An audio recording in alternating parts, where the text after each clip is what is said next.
Well, you have to go with that. Because we're, and it's better.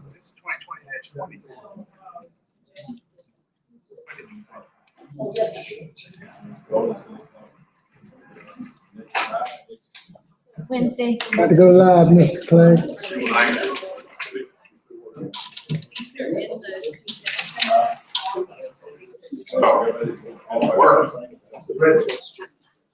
But what she's given us, all these,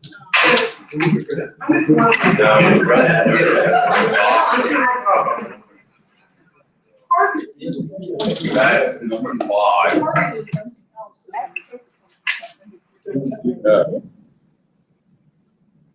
Yeah. That's kind of. Let's process it. Okay. So shall I? It's 6.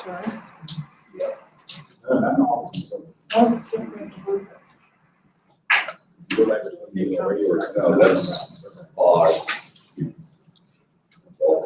What's that? That's the operating.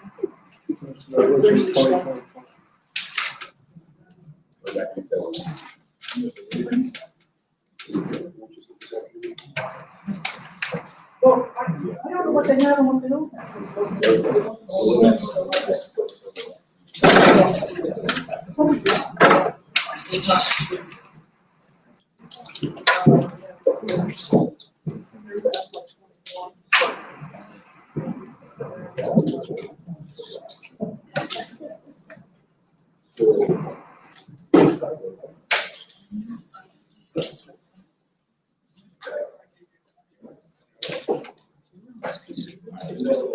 You can say here or here, and then where you want. You can let the camera.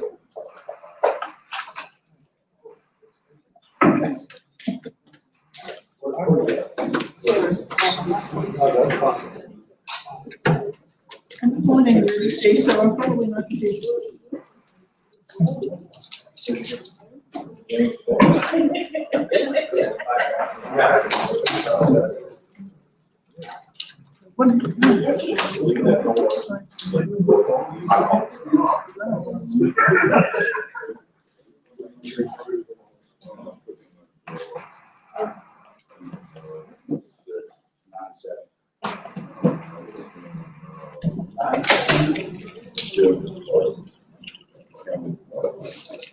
actually have a crowd. Huh?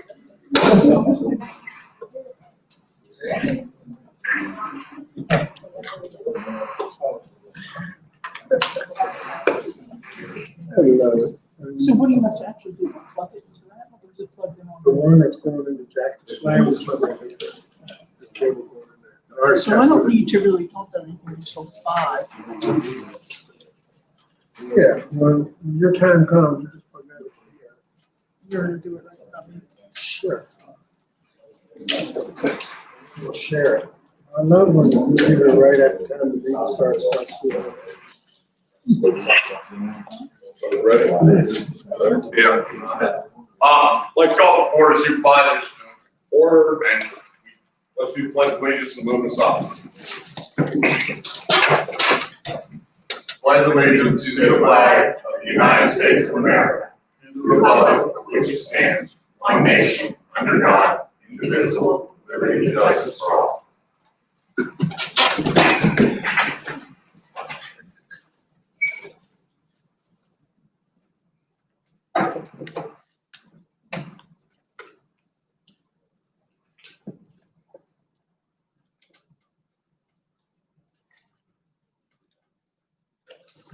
All right, thank you. We do have a quorum, we do need to adopt an agenda. We need to add a couple things, and maybe delete something, we may want to talk about it a little bit. It's 2.1B, let's put Jerry Carpenter from Parks and Rec, he has a presentation on a Bin tracks. Other than that, the animal control policy still has a bunch of work to do on it. Y'all want to discuss it, leave it on the agenda, or do you want to take it off? And I think what we should do is, we're not doing the second meeting in July. What about if we were to put it on the agenda for the first meeting in August?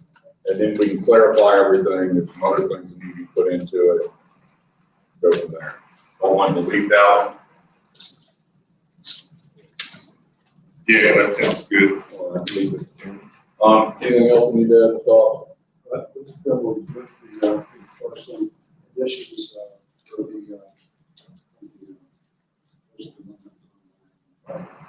those are the supplements. There's the fireworks display.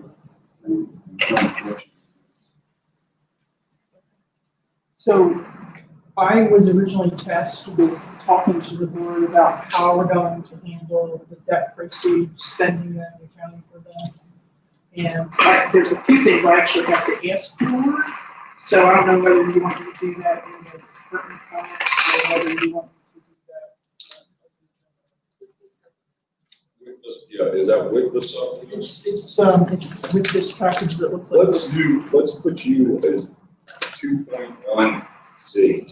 Okay, and I have one other thing too, Okay. which is I have a very preliminary draft, which no one here, including Jack or Sean, has looked at yet. I have a preliminary draft of the next Cherry Deckard digital contract. That is just, it's actually as a supporting item because I asked for an appropriation in the capital budget for it. So we can either talk about that.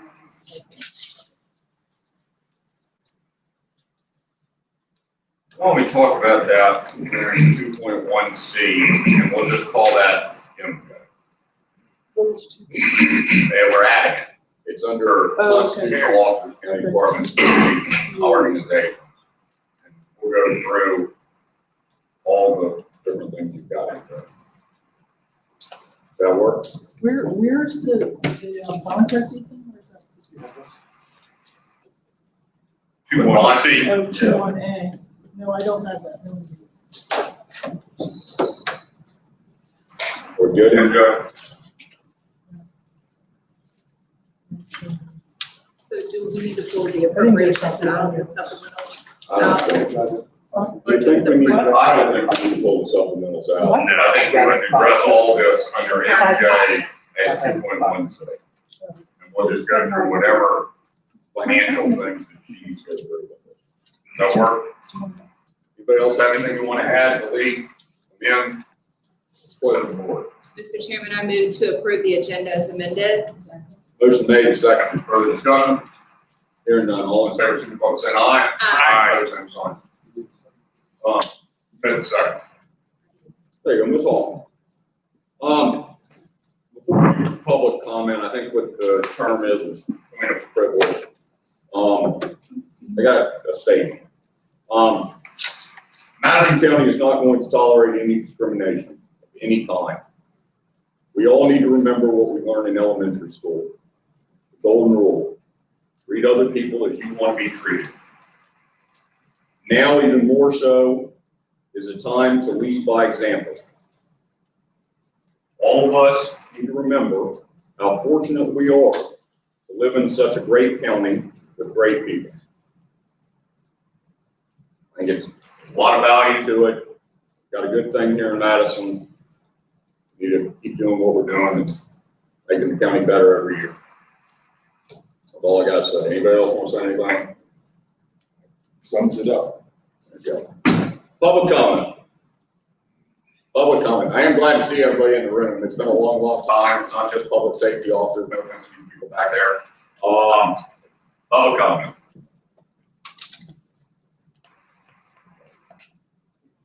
Oh, you want to say something about her? Okay. Please. I'm Sean Gregg, I'm the Madison County Attorney. The first person who gave me a job in Madison in the official capacity was Courtney Smith. She was the treasurer in Madison, and I think she worked in the treasurer's office for more than 30 years. I think I'm right about that. And actually, she gave Shaq the job, and Shaq was across the hall in terms of like these things. But I had a long collaboration with Corey, I think for about 10 years before Stephanie Murray moved for the position. Very sweet lady, very kind. She was a real asset in Madison County.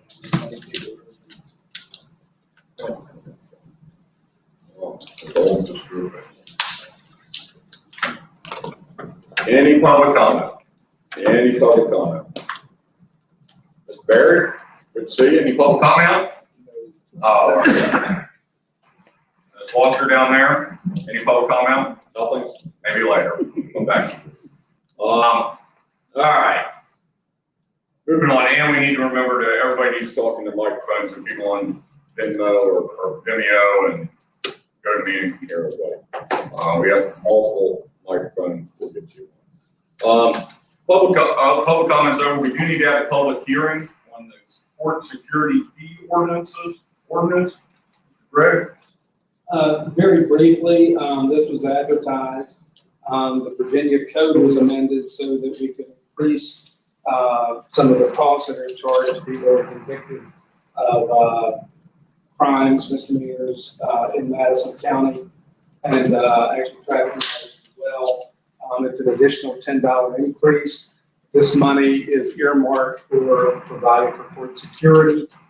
In terms of what that would raise for the county, optimistically $30,000, which may be a drop in the bucket, but remember, court security has become an increasingly high priority, and it will go some distance to paying for staffing the courts with personnel. I believe it's appropriate to amend this. Most counties are, in fact, following through and amending this. I believe that the local government association had its annual meeting and it was recommended that we prepare and pass an ordinance. With its pleasure, we have prepared an ordinance and it would be appropriate to pass this. The first time one of these was passed was, I believe, back in 2007. And that one passed recently. The ordinance, the proposed ordinance would be 2020-12. Questions from Mr. Gregg or Mr. Hobbs on this ordinance? On the board? All right, open it up to the public hearing, to the public. Any comment on this fee change for court security? Public comment.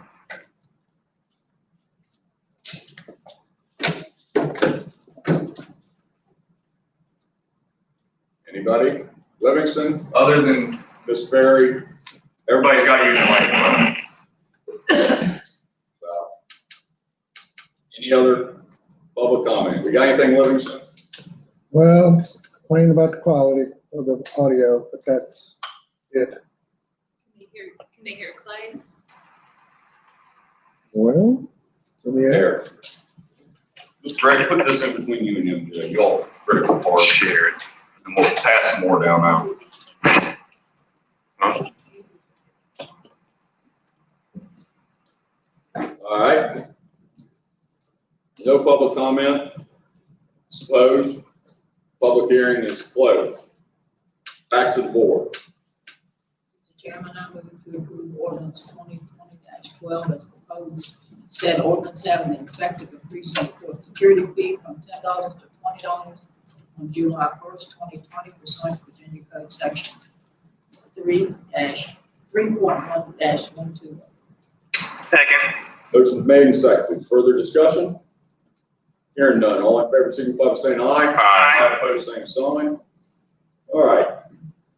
Consent agenda. We have one clerical correction on the minutes, and we have multiple supplements. Anybody need to pull any of these? Questions, comments? Part of the board. Now, Mr. Chairman, I think I looked over this. There's nothing on there that we haven't talked about extensively, so I don't see any reason why we shouldn't pass it as such. Anybody else? Is that a motion? Oh, that's. I move that we approve the consent agenda as presented. And I say. Oh, yeah, well, we're back at it. Motion made and seconded. Further discussion? Yes, sir. Motion made and seconded. Further discussion? Hearing none, all in favor, signify by saying aye. Aye. Same sign. Constitutional officers, county departments, committees, and organizations. Mr. K. May 29th, we spoke with Mad Cats regarding, their requests. And after the committee spoke with them, the animal shelter had 2 requests. We would like to put a play yard. You'll see it's averaging 340 to 361 feet of additional fencing. And that's going to be in the, going down to the transfer station. It'll be to the right side in that lower field. There'll be one entry gate, and then at the bottom there'll be 2 double gates. And then both reds. You can see there, it just, it would allow like more interaction. The public could come out and walk their dogs, more exercise. Oh. Nice. But yeah, that's something that we have actually been wanting to do for a while, is to add this additional play yard at the shelter. Just fencing that, right? Yes, sir. Yep. All right. You got 3 bids on it? Yes, from 2 different contractors. You'll see A Quality submitted 1 bid, and Joe Phillips submitted 2 bids. The second bid that Joe Phillips requested was additional bottom rail. So we could go with A Quality. They submit the cheapest bid, and that's pretty much all we need. The second request is to concrete the lower kennel. It's approximately 8 by 10. You'll see there it's all dirt floor right now. They have cinder blocks that they've been putting up to try to prevent escape. Concrete will also benefit cleaning and disinfecting. For some reason, this is the only kennel that is not concreted, so we want to concrete that. And spoke with Roger and Joe about that, and that's something you're probably looking at around $900. So total cost of both projects, you're looking at $7,698. This is all coming out of the designated topping, Yes, out of the topping fund. restricted funding. Right. Yep. Greg, isn't that a father and son betting against each other? Yes. Yeah. A father and a daughter. Father and daughter. On the door, yeah. All right. Well, there you go. Questions, comments, thoughts, what do y'all want to do? So I guess I take it, the topping fund committee has talked about this, and I think when we talked about it, did we say go with, I think we asked Ray to go get us some prices. okay, He did address it. okay. So it's not a surprise to you guys. Yeah. Roughly. Sounds good to me. Currently, correct? I believe when we pulled that up, I think it was me and MJ, it was like approximately 50,000, give and take, something like it. That sounds, you're really into rough numbers. That sounds pleasant. All right, so we're gonna draw it, if it's at 50, we're gonna draw it down 76.98. Everybody good? Go on. Yeah. Mr. Chairman, I move that we approve the use of the topping fund monies in the amount of $7,698 to accomplish 2 projects pointed out by Mr. Cave. Second. Motion's made and seconded. Further discussion? Hearing none, all in favor, signify by saying yes. So. What? Oh, no, we haven't gotten there yet. We're about to. All in favor, signify by saying aye. Aye. Same sign. Yes, 5-0. Yes. I apologize to Mr. Cave on this, but he did everything he was supposed to. This should have been on the agenda prior, so you know, you got a little jammed up on it.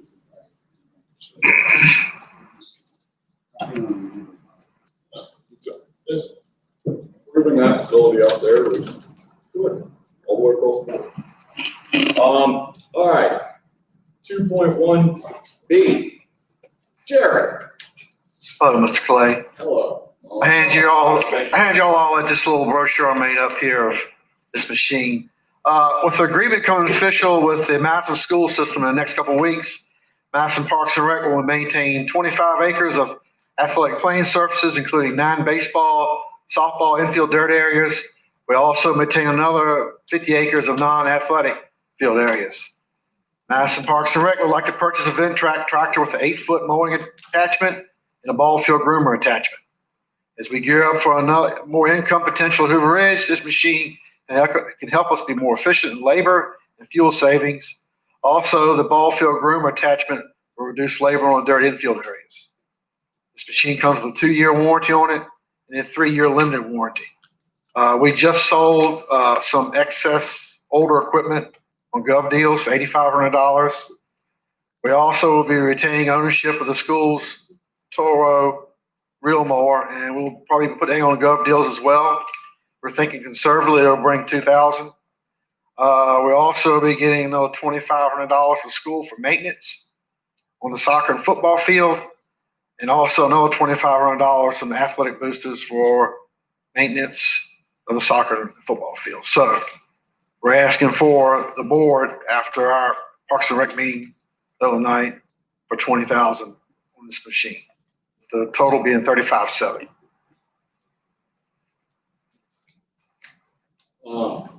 So essentially, PRA is going to come up with about 15K, or has, or is going to come up with about 15K for a portion of this purchase. Yes. We did a demo on it about 2 months ago, and it's very nice. But I've got 3 bids on it. This is a lower bid I got. So I guess I've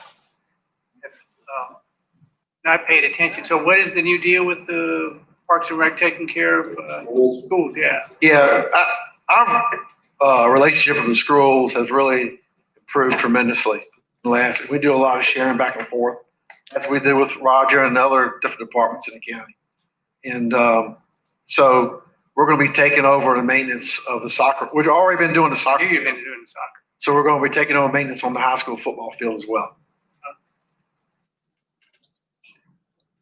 MJ, no, So, yes, so they're asking for an additional $20,000 contribution. Yes. Is this an FY20 contribution or is it an FY21? In other words, can you get a signed contract or a purchase order in place by June 30th?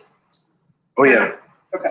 So then my recommendation would be, since we don't have a lot of extra money in FY21, and we do have some extra money in FY20, I mean, we're still carrying over $100,000 in contingency.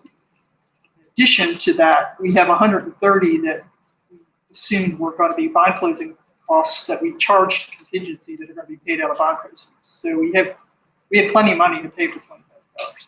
The only limitation is that it has to be, you have to have it in place you have to have something, an obligation in place by June 30th. you hear this? Yeah, by June 30th. Yeah, not just verbal, you sign something, we can get you the money. Actually, you know what? Since they're actually a Authority. separate component unit, really all we have to do is we have to cut a check to them by then. It's actually, I think rethinking the rules. So they don't actually have to have a liability on their books. All we have to do is we actually physically have to give them the money by the 30th. So we have to cut a check next week. Yes, sir. Some of the money we'll be getting from school, I know we can't get it until after July 1. Right. But we need to use our 20 budget. This, the hope on this is that the efficiency will pay for itself, and we can cut some of the labor costs by running. This machine basically will cover what 2 people are doing with 1. We haven't purchased a whole lot of equipment. We keep giving Jerry fine vehicles from multiple departments that he is generally thankful for. I told you I want an ambulance and a cop car. I'll have one from each department.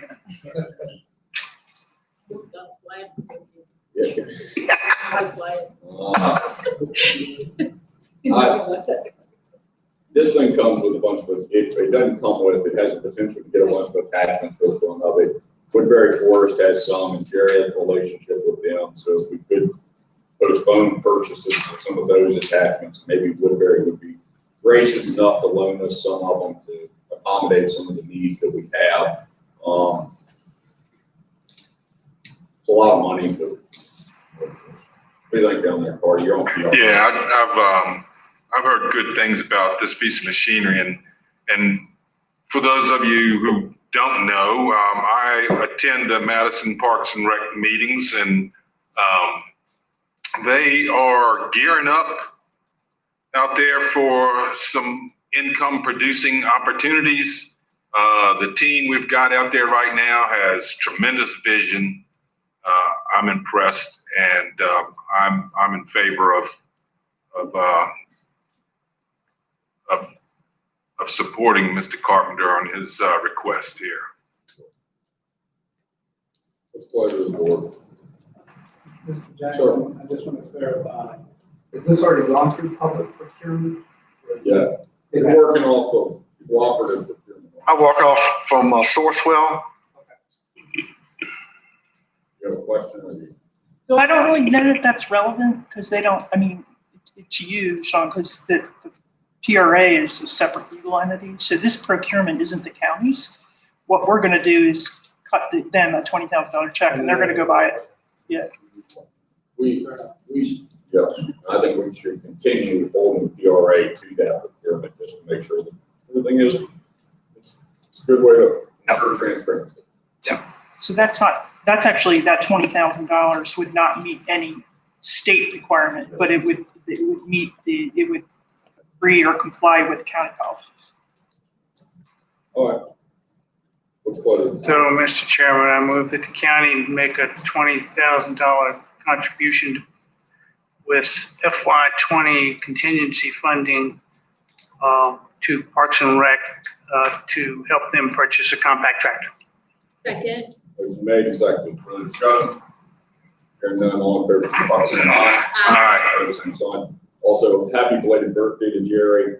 71 has never looked so good. All right.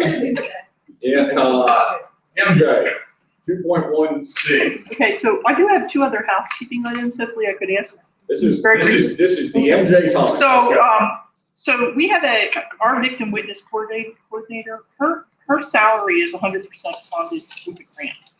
And when I did the FY21 budget, I made the same assumption for her that I did with everyone else, which was that she would get no increase until 1/1. But there isn't really a reason financially not to, and the grant actually incorporates, an annual increase for her effective 7/1. So I'm just asking permission to give her her increase on 7/1. Like she's got an outside deal. It doesn't even really require an appropriation from the board. It's just moving around line items. Bringing it to our attention is old. Well, I don't change payroll line items without. No. Ms. Barry, We don't say change. multiple times out what great asset she is to Madison County and your office. I mean, Yes, and MJ exactly the way that it's confusing, non-transparent process. The money comes all from a grant. We're just refiguring the lines because she bought a computer and now she doesn't. There's a lot. all right, everybody okay with like a head nod on this? Yeah. Head nod. Please proceed. So the other issue is a housekeeping item, but I did want to talk about Bruce and electronic meetings. Besides that, he has spent a great deal of time, and we're going to start being busy on other things. The other thing is that he is not going to be here for the next board meeting. You're going to be on vacation. You probably don't know that. You might not have looked at the schedule, but he's on vacation of the week that the next board meeting is scheduled. So some arrangement is going to have to be made if you want to have an electronic meeting that somebody else has to learn. Holmes and I spoke about this earlier. If Livingston, I'm a volunteer party, if Livingston would show Hobbs, myself, and hopefully Cardi, anybody else wants to know as well, I encourage you. If you'll show us how to do this, then we don't have to type all your time sitting in these exciting meetings. Absolutely. I can, The Delta's opening up phase 3 next week. Do you have to continue? We probably do not. I think that we've gotten to a point, and this has caused a quite a good thing. I mean, and that's just my opinion, Most but I every think, locality exactly. does. I mean, we don't have the, public access TV here, which is, I'm okay with that. Whatever he's got going on the podium looks good. If you'll teach us how to do it, then we can. I can have all the meetings preset. All you gotta That do is what we were looking for. is say, just click the play button, adjust the camera, and you're done.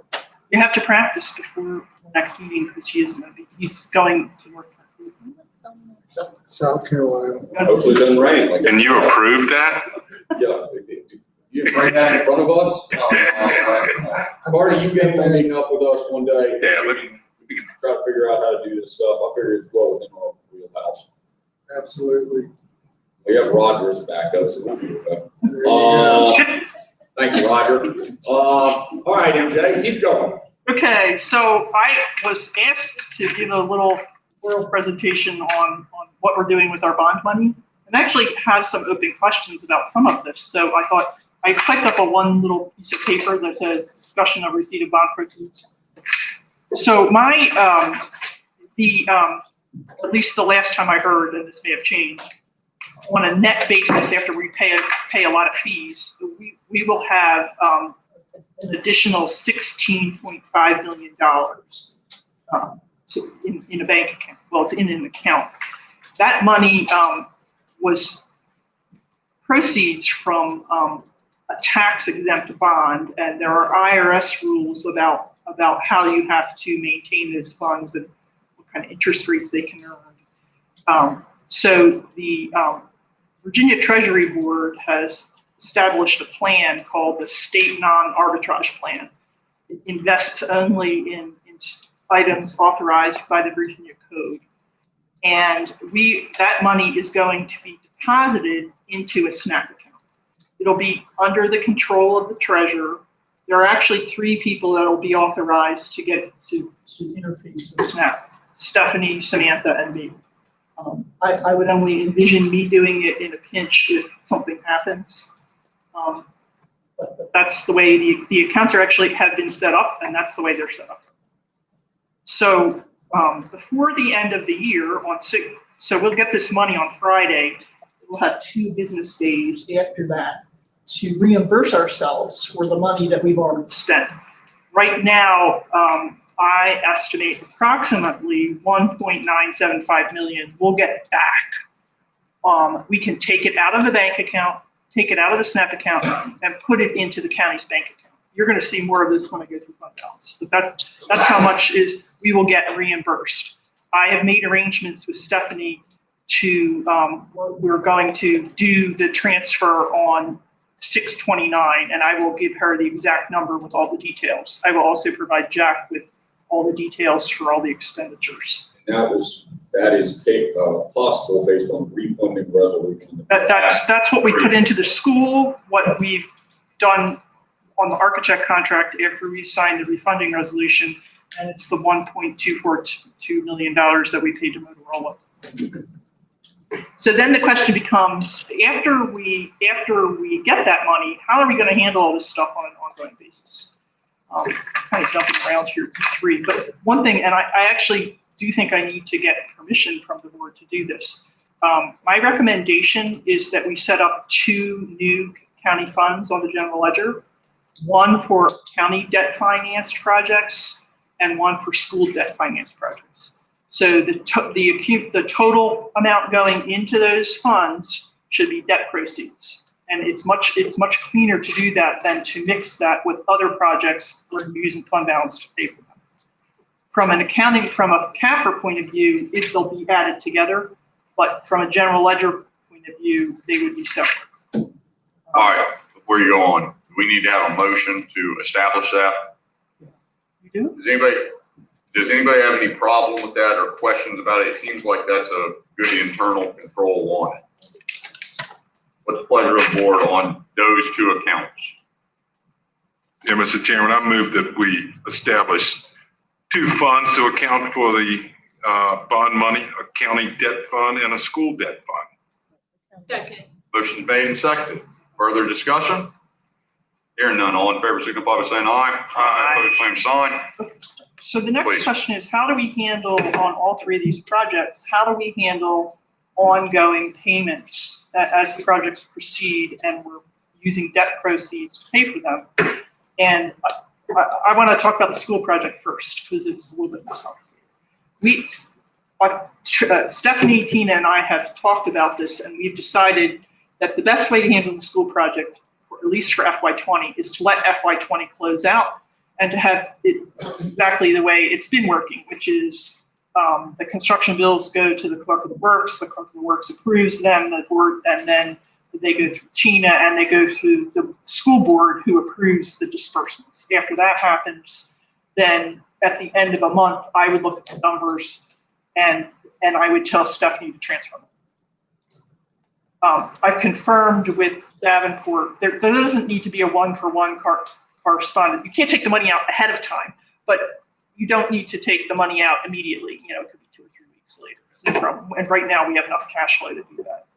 Now, in FY21, we've decided to move the accounting for the school primary project to the county, which means that my department is going to be cutting bills.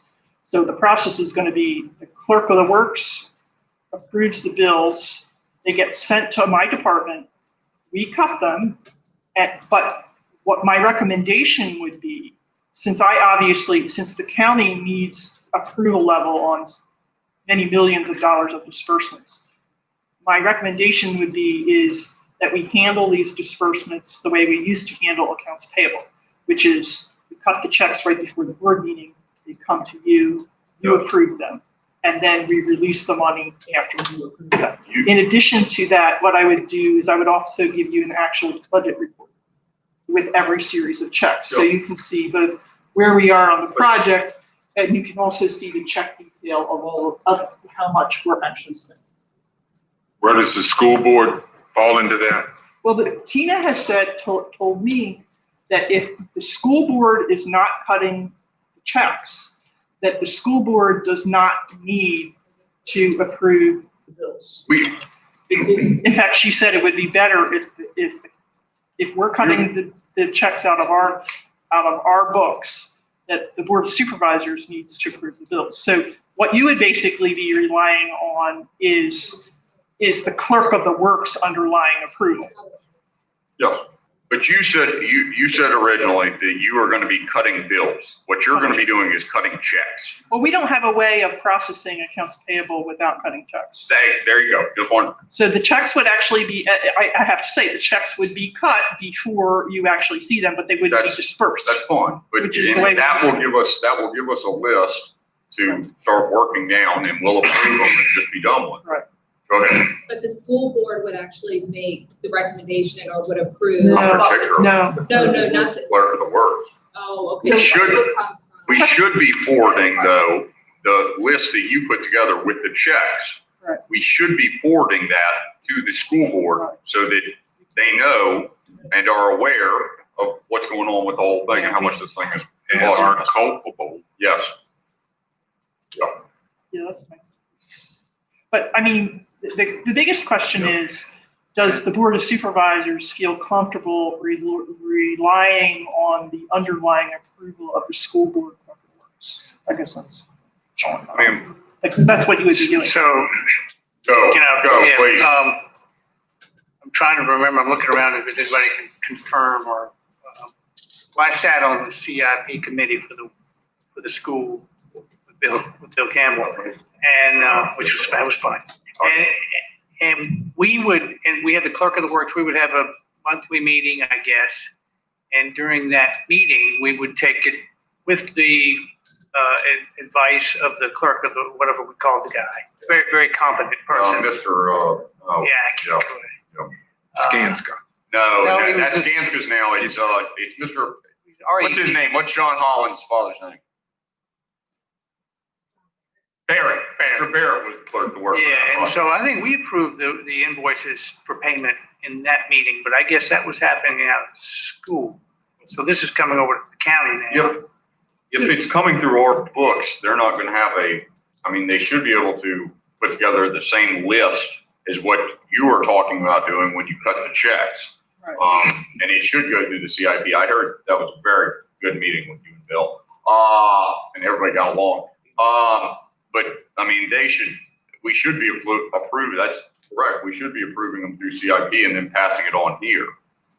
So I don't But that's know not what gonna your- work though. Well, the concern that I would have about doing that is that you don't have an infinite amount of time between the time you get the bill and the time you get to pay it.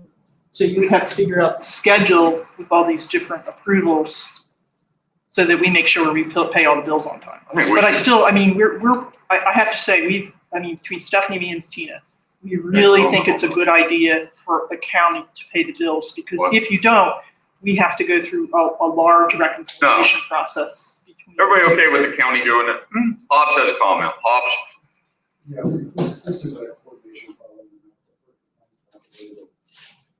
She handled in prior years. The fact of the matter is, the board of supervisors is responsible for paying on these bills, and they have to go out to the school board and that. And the school board, the school administration need to know what's going on. So when we say, public works and it's a bill, certainly that's going to be processed through the school administration. And they're going to make important work.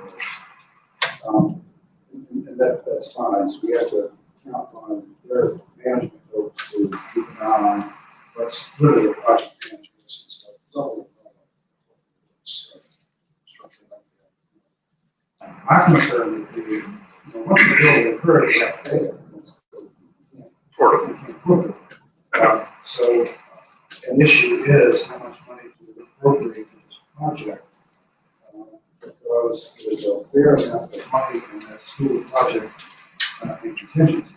So that would be what I would focus on in terms of keeping an eye, probably through the school capital improvement committee. So if there's any gross swings in the overall budget cost that needs to be vetted accurately before the county or the schools can spend funds. That would be what I would do. Once the bill is approved, you have to pay it. It's us and them. So, but there's the oversight element, and just the county keeping track of what the money went to us every time. Pretty good idea. So one of the other ideas is that if you remember the Skanska estimate of the entire project, is we would set up a chart of accounts that lines up with those line items, so you could keep track. It is true, the issue about contingency, I thought about that and I don't have this. I have to say, in the capital budget appropriation that I gave to you, I appropriated the full balance that was in. That is what I'm sitting here thinking. Why are we not appropriating the full balance to that? We did. Yeah, there you go. And it'll actually be more than that. Exactly. Because the FY 21 capital budget anticipated that everything on that February schedule that they gave us would be spent exactly like they showed it. And as a matter of fact, they're not where they expected to be at the end of June. So to the extent that they've got carryover from FY 21, you're going to have to do a supplemental appropriation. I can't figure that out until probably August.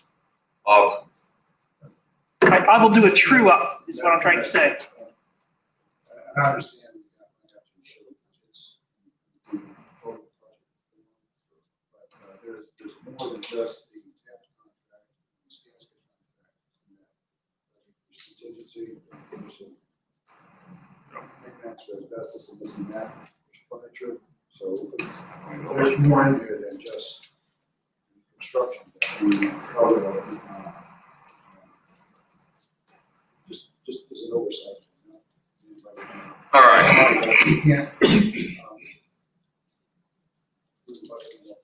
No. We shouldn't. It's a wrong thing to do. What I'm thinking is we change our CIP schedule so that it matches our schedule so that we can, as a CIP committee, approve this prior to. And that's what's gonna be that's what's gonna happen. Do you meet twice? We a meet month? once a month. If we have to do it, we can do it remotely. I mean, that seems to be fairly normal now. There's lots of options, but I like Kevin's suggestion that all these should be going, your accounts payable list should be going through that CIP committee and checking off instead of just a progress report on everything that we're doing currently. What do you think about that down there? Is that? Well, I mean, I can't give you an account, see, you're not my accounts payable. That's what I like. The Tina can come up with something, but I can't get it, one of the limitations we have with our current accounting system is I don't have an accounts payable list, all I have is checklists. We don't process, our system does not generate accounts payable lists. The only way we can process payments is to actually cut a check. It's one of my biggest complaints about our current accounting system. And we're working on that. Yes, but I mean, it's coming. I can't do it that way. I can't do it the way you're She's- suggesting.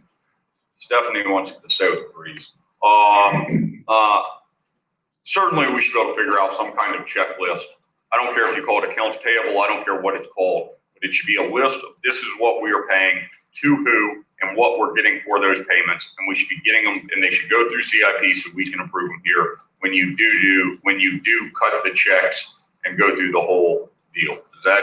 Yeah, so they should probably, before they come to the county, land in the county. They need to go through the CIP committee. Yeah. That's what I'm and we'll have saying. to figure out a schedule for that. Right. There you go. Team- You can always void a check if, Right. No, I mean, We can just hold it. or hold it. So- figure out some type of schedule so we can propose this to them and see if they'll be agreeable, which And you we're sure they probably, will be. Well, you probably don't need to do that until, my guess is that they won't pay a July bill. Yeah, they won't get a July bill until sometime in August. Yeah. You know, so it's like FY21 from a check cutting point of view probably won't start until mid-August to September. Well, we have another meeting set up in July, don't we? For CIP. oh yeah. For CIP, we can bring that up and we can start to curtail our schedule from that meeting so that we can jive with your deal. So the only other thing I want to bring up is the two other projects, the radio project and the county administration project. We need a similar internal county approval process on those projects. Normally if you're paying bills that are in the multiple hundreds of thousands of dollars, it probably requires more than just a county staff person signing off on this. Yeah. It needs some kind of committee or something like that. I don't know how you want to do that. I'm just putting that out there. I mean, the process would work the exact same way as what I'm suggesting for the school board, but you need to consider what processes you want to put in place to approve those bills. What needs Because to you're come through talking- us, finally, it needs to come through us the same way. But on this one, since it's in-house, I would certainly hope that Brian back there, and this is just radio, Brian, Hobbs, and you would be able to coordinate this, and, I mean, there's our committee. All those payments are scheduled on milestones. So when the milestones are met, they'll be, if they're not met, then they won't. Good. So that one's taken care of. Admin, I think, is somewhat similar, but probably we should throw the building inspector in there. He seems to be a valuable type of player. Mm-hmm. Work with the invoices, it's slight, backward. Give us a list, and if we have specific questions, it's not a big deal. I mean, and this is a big project, and we're borrowing a lot of money. I mean, absolutely. All right, MJ. Okay, so the other thing I wanted to talk about, which is also incorporated into the FY21 capital budget resolution for July, is the concept of our implementation contract with Think IT, which is basically Think IT. I have to say they're rebranding. They're becoming Cherry Becker Digital. So I'm going to start calling them Cherry Becker Digital. So anyway, so they've proposed a contract, and this contract has been included in the capital budget. It was included in the FY20 budget, and we didn't spend it, and it's in the FY21 budget. So I'm not asking for anything that hasn't been budgeted for the last 2 years. What they're proposing is right now, since we still don't have our implementation schedule figured out, this contract is for a period of between 52 and 75 weeks, a range of $60,000 to $75,000. All right, hold on. Which is- Everybody got the documents, scheduled correct? Yeah. All right. It's that 60, 75 hours equates to 240 to 300 hours over a 52 to 75 week time frame. So it's not a huge amount. It's less than a week a month, a little over half a week a month. They also estimated $2,500 in travel costs. And they've also given us the option of having every 3 months an opt-out. So you go through 3 months, because we're going to be working with software vendors too. So you go through 3 months, see where you are. You know, there's a timetable for notifying them of that. But they have told me that they have done this in other projects where as the project progresses, the client decides, I think we can do the rest of this ourselves. And this 3 month opt-out gives us the ability to do that. So this is, I didn't get this until I had seen a previous version. I didn't get this final, and I asked them to make changes. I didn't get this until this morning. It hasn't gone to Sean for review. Jack hasn't seen it. Nobody on the IT committee has seen it. The only reason I included it is because we need that $75,000 appropriation to get this contract in place by August, and we need to have implementation services available to us by the beginning of August. So we need to appropriate that money current? I'm asking you to appropriate the money before There we you sign go. the contract. I got you. Is it appropriate's the right word? Yeah. It's not encumber or anything. We're not, since we have it in the current budget. The $75,000 is in the FY21 21, budget. excuse me. You're going to see encumbrances. Yeah, yeah. What do y'all think? So how much is rolling over from the FY20 budget into this? We signed phase 2. Yeah. This is phase 3. Phase 2 is the selection and implementation contract. And that is a total of $47,000. To date, through 5/31, we still have $37,000 left on that contract. But June is going to be a huge bill because they spent a lot of time in June, and so will July. They've spent very large hours in June on this project. Because I would expect by the end of July, they should be. What they're telling us is this thing will be done. They'll be done with the selection part by the end of July. So we can move to appropriate X number of dollars contingent upon review. Review and recommendation from the IT committee. I'm not sure you can do that because it's part of the resolution. I don't think you can make it contingent. If you don't have to sign a contract. Review of the lawyer, Right. Yeah. You could appropriate it and decide not to sign the contract. yeah, that's. Having the money. Same thing. Yeah. We're exactly the same. What do y'all think? Yeah, we gotta have this, so I move to appropriate $75,000 for the Think IT Cherry Beckert contract. You don't have to make a motion to appropriate. It's in the resolution. Oh, it's already in you? Yeah, it's in number 5. 5. Yeah. Yeah, appropriation resolution. All right, Very well, I will withdraw my motion. that'll work. What about your second? Amber? I second. All right, we're back at it. MJ, what else do you have? Nothing until new business. Hard. Well, terrific. I would have thought this one paper we would have gone on longer. Anybody have any questions for MJ? All right, now we're going to everybody else, constitutional officers. Ms. Berry, good to see you. Got anything for us? Of course. Very good. It's been a few months. Yes, ma'am. So, right, Thank you. I guess this will work. Okay, so we are pretty busy in our office. As you know, July 1st is a lot of the new laws in Virginia. We have started training with the sheriff's office. We did it today and we'll do it for 2 more days. We've also invited the state police, so it takes about 2 hours to just go through some normal kind of annual refresher stuff, also to review the appellate decisions that have come out in the past year, as well as some of the new laws for July 1st. We also went ahead and made a kind of top 10 new laws for our law enforcement officers that they would need to be aware of so that they can kind of have that as a cheat sheet.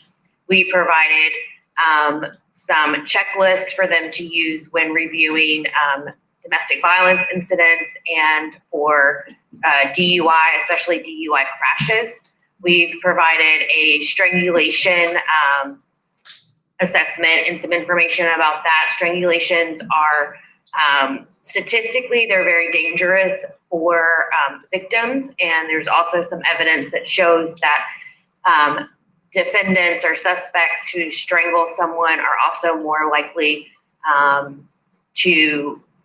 it's an officer safety issue, that they're more likely to also harm officers.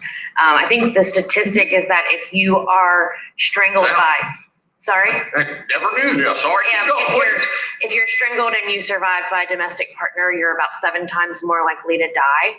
And so they are very difficult cases in that a lot of times they initially don't have any visible injuries, but they can develop injuries. It's one of the reasons that we work so closely with Victim Witness and with Jennifer Hayes. As part of this, Jean Parrish, who is a forensic SANE examiner nurse for UVA Hospital, has offered to provide a training for our EMS and our volunteers, and we've got that squared away for the middle of August so that we can also work with them. And it's about a 3-hour training, and so we're excited to be able to offer that. They'll be able to get continuing ed credits for it. So that's something that we're pretty excited about. We are also in the process of hopefully finalizing our case management. One of the things that if you'll remember, we had allocated $20,000 in fiscal year 20. I don't think that we're going to use it, so it's in fiscal year 21. It's the same $20,000. And so one of the things that we have discovered as we've gone through the process, we've done several demonstrations from different companies about what their capabilities are, what they provide, that sort of thing. One of the things that is missing from a couple of them is this aspect of electronic file management. So it's not just about where to find and how to organize our cases and the information, but also that. So that might be a kind of a determining factor, although I talked to one today and she was like, oh, well, we'll talk to our developers. So we'll see how that goes. But it looks like we should be able to kind of be all in for the $20,000, plus we'll probably have to pull a little bit from my operating budget, but I don't think that it will be too egregious. We got an email from the Supreme Court about a new judicial emergency order. So we're still staying jury trials through July 19th. In a lot of ways, though, we are back to normal, up and running, kind of sort of business as usual. Sean shaking his head, but that may be his experience. But on our side of things, we are moving along. And then new laws. I think that is everything, but I'm sure I forgot something. So sorry. Oh, yes. Well, Lita, I mean, I don't want to steal all your thunder. We do have a new judge starting in Madison on July 1st, David Franzine. He's a resident of Albemarle County. He's mostly done civil litigation, but he has served as a substitute judge in the general district, and I think maybe even JDR bench a little bit as well. So while he isn't coming from a lower court bench, he still does have some of that judicial experience, and he's been working with Ms. Lauk in getting his chambers and everything set up and squared away. The one other thing that I did want to mention is that in light of some of the technology improvements that may be coming into the sheriff's office, and in light of some things that we have heard may be coming as part of the General Assembly's special session, we've already gone ahead and we've asked Bruce to purchase us some laptops for Wade and I to use for courtroom use, essentially. We've also asked for Wi-Fi access points, or whatever they're called, so that we can install those in the courtrooms so that we could access our electronic files from the courtroom. There is some self-service in the circuit court and a little bit in the GDC court. There's no cell phone service in the JDR courtroom. So we will be working on that, working on how to get things from our computers in the best way to a screen or to a projector. Those are all kind of to be determined. I know Ms. Lauk is working with the Supreme Court and has asked for some potential CARES Act money. We don't have a video system in the circuit courtroom. So if we're able to do that, that would certainly be a significant assistance to us. So that's all kind of in the process, but those will be used. We'll be using fiscal year 20 for that. So I don't know if that will end up being encumbered or if we'll be able to cut the check. Just depends. There isn't Wi-Fi in the courthouse, like a closed Wi-Fi system? So Clarissa, for the laptops that she wants to buy, she has enough money in her FY20 budget to actually buy them. We haven't actually bought them yet, have we? Sorry? We haven't bought the stuff for Clarissa yet, have we? So we don't have the funding figured out on the Wi-Fi stuff. I mean, I would think that would be simpler than getting hotspots, but I mean, I'm probably incorrect. I'm sure y'all do really well with it. Well, I don't know how much the access points cost, but I mean, I have that money in my budget, and I have emailed Bruce and authorized him to spend that to purchase the access points. There's, as we've talked about, and the 3 judges that we have currently are all in favor of coming up with some sort of Wi-Fi system. I've talked with Judge Carter. You're not allowed to have cell phones in the courthouse. Other courthouses have a form where if you're a litigant and you need to bring it in, you come in a day or 2 before, you get it signed off on, you're able to bring it in. Something like that. That, of course, is additional work for the clerk's office. So, we're mindful of that. But there are 2 internet systems. I think we've talked about this kind of in the past. There's one that's put in through the Supreme Court and one that's put in through the county. So we should be able to tap into the county side of things and avoid having to kind of deal with any issues that might come up with the Supreme Court network, because they probably, quite frankly, won't allow that. There you go. So I think it should be straightforward, but we'll have to cross that bridge. Good.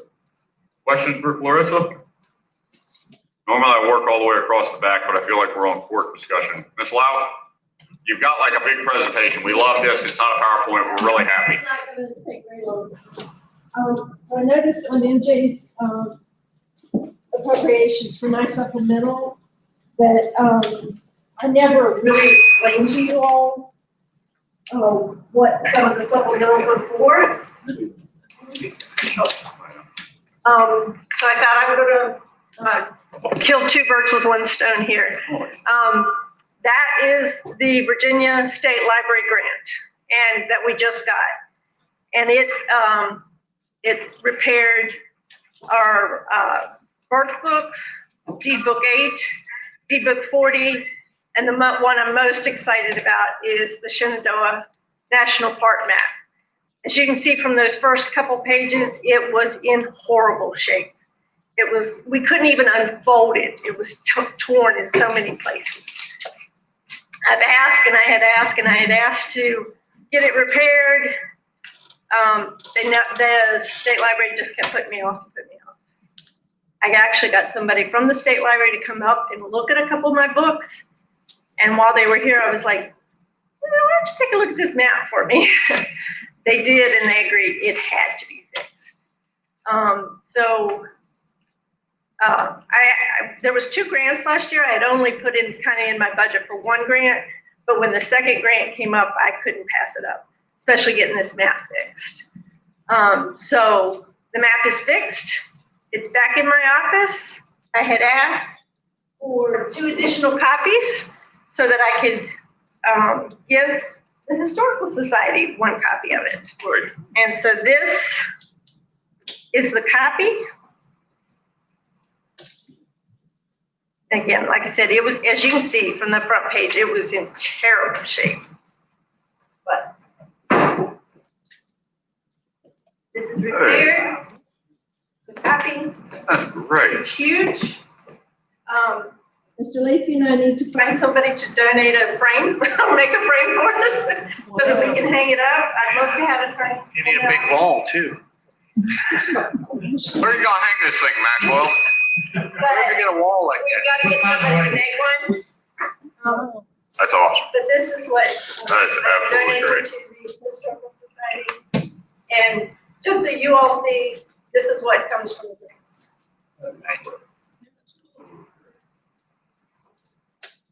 Where are you going?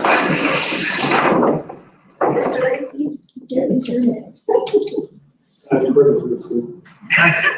No, we're giving that away. I'm very I'll tell you what. excited. We want to see this. She's done an awful lot of work to get this thing done. And we're going to find a way to have it. Hopefully, we can do a copy or we can have one here and one in the Crickettville as well. While I got the floor, if you don't mind, I don't know how many of you have seen the building at Crickettville. We're gonna call the Mountain Museum at Crickettville. The new windows are in, they've been wrapped, all of the trim has been stained. All of the trim on the inside of the building has been painted. And we do have a few things displayed. Haven't got it anywhere near what we're gonna have, but we do have a few things in cases as well as some pictures on the wall. When you gonna open? We don't know yet. Is Tracy bringing your large scissors up there? Absolutely. Of course, of course. We're hoping to have a kind of a people walk through instead of having our August meeting here. We're hoping to do something outside there and let a few people at a time walk through and come out the back end, maybe see some things that we've done. But we're excited about what we've done, and we got a lot more to do, but we'll get that. How's the incinerator toilet? Works great. That's the way we want to hear it. Very good. Works great. It is. That's Thanks. a great map. Thank you very much, Ms. Law. Any questions from Ms. Law? All right, John Shearer.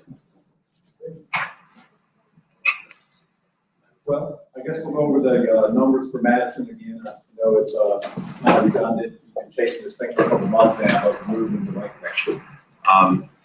We've been pretty steady for the last couple of weeks. We've got 43 cases according to the Virginia Department of Health. 4 are still in the hospital and only 1 has passed away from this virus since it started months ago. When you look around at the big picture, like you said earlier, we're pretty lucky to be where we're at. Feel wholeheartedly about that. Just to let you know, the National Guard was at Autumn Care today. I went down there for a little while. They did point prevalence testing on everybody there. It's a little bit daunting if you see these people walking through with level C suits and pappers, and just picture your loved one elderly. That might be, like I said, a little bit deep. But anyway, everybody there got tested. They're testing Mountain View next week. Same same thing. All the residents, and from what I understand, Sabre, they can't make their staff take it, but the majority of them receive the test.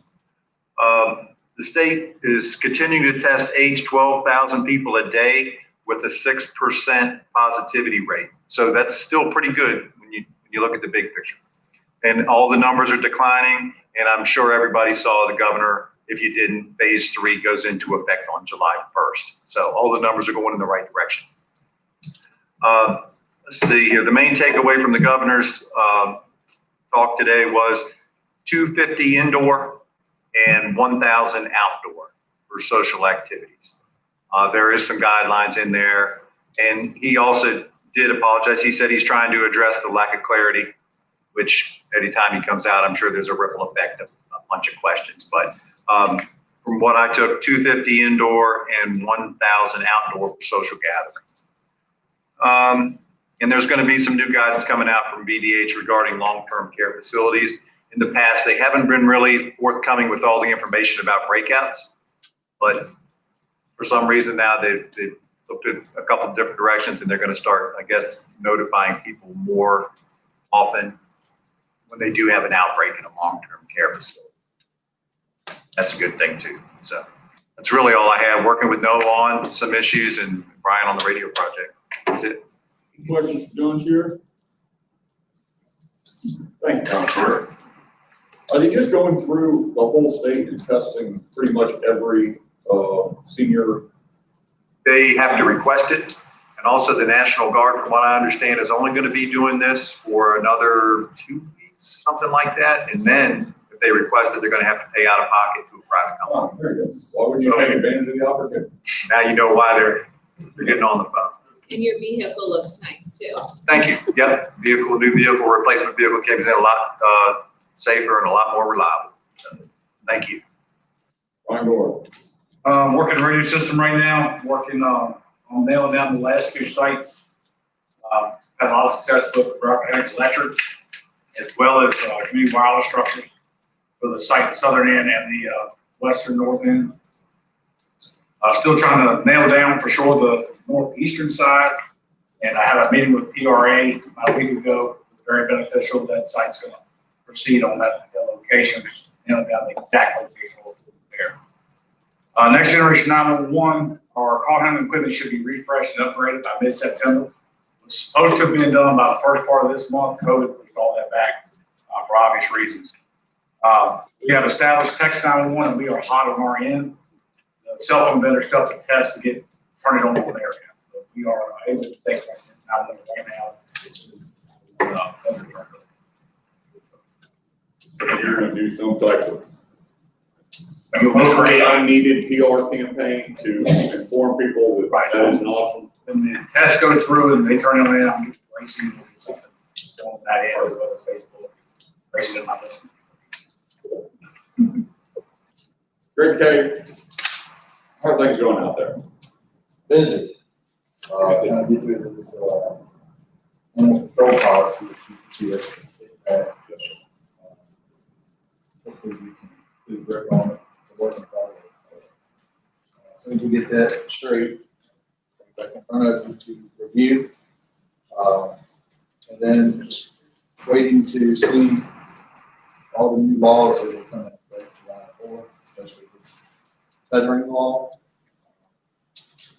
So, staying busy. Class 4 misdemeanor. Case repairs. What, all right, go ahead, since you brought it up, what is this tethering law, just so we know?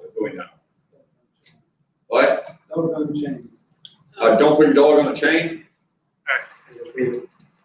All right, good, Put them in a kennel, be a whole lot easier. there you go, all right, thank you. Unless you want to bring them in. They're gonna have a fancy new play area. You got anything else going on? All right, questions for Greg Cave? No, I'm gonna skip you because we're just gonna roll right into you. Roger Berry? I put some plexiglass up the animal shelter today for Greg, so he can open the door. Put some little hand sanitizer. Let's see, we got some plexiglass that go up in the JDR courtroom, judge wants to speak in front of him, and, so they will do that tomorrow. Some prices on some other stuff right at the end of the year. I got a few things need to be upgraded, checking my money, things like that. I got prices on the door at the, social services. I mean, that door's got probably a half-inch gap in it. So I'm getting prices on, storefront door to go there. Other than that, just trying to keep the grass moving. Good. Artie, you have a question? No, so I guess, well, a lot of that stuff would fall into this CARES Act, reimbursement, right? We're keeping track of it. Okay, all right, Everything's in code written on it, going to got it, gotcha. even if it don't apply, it's still going. Your Honor. That's a heck of a protocol. I tell you, we all should have bought stock in plexiglass companies. Let me see, what do you got? That Cam's going into the War Memorial Building tomorrow. That network we completed, so that's all in there. That happened. For instance, Wi-Fi, I haven't looked at all that. Then they said the network is going to be configured. We're going to start getting ready for the rest of the office. She's going to be systems. The holiday, we have a meeting on Friday, the second one, but we're still working on the phone system to get the sheriff's all PBS off right. And, yeah, we'll be passing that to train the board on that stuff.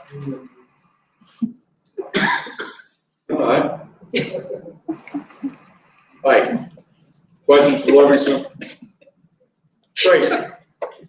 Just more meetings, working on economic development grants, got my proposal for the CARES Act funding to Mr. Hobbs. Shenandoah National Park, speaking of them, they're opening up their campground reservations starting tomorrow. So they're moving along. And then also working on, there's now tourism grants as well. Staying busy, and we're open. That's been going well so far.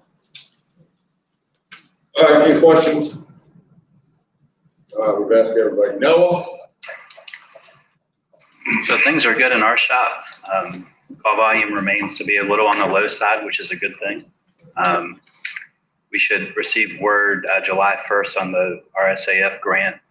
So we put in for 80-20 for a response truck, which will replace 2 of our older vehicles, and then the video laryngoscopes. I did receive word, I haven't verified it, that $2.6 million have been cut from that grant fund total. So, of course, that means there's less to go around. So hopefully we'll get it. I'll second Roger on the COVID-19 labeling of invoices to Candace. So we're doing that too. Other than that, things are good. I have a sneaking suspicion you may be doing it differently. That's just a suspicion. Anybody got any generalized questions for Noah? The numbers might be a little bit higher now. We'll take your handwriting. All right, let's, anybody got anything, other organizations, anybody else? The only person I haven't called on is Gracie tonight. Tell us about this, this drug screening, random drug screening policy implementation. So on May 12th, it was put into play. I sent it out to our troops. Got some additional good feedback thanks to Brian and John and Jack. We got together. I shared a couple of them. Just to kind of be brief, the big kind of overarching feedback was the consideration of opening up the random testing for all employees that drive a vehicle.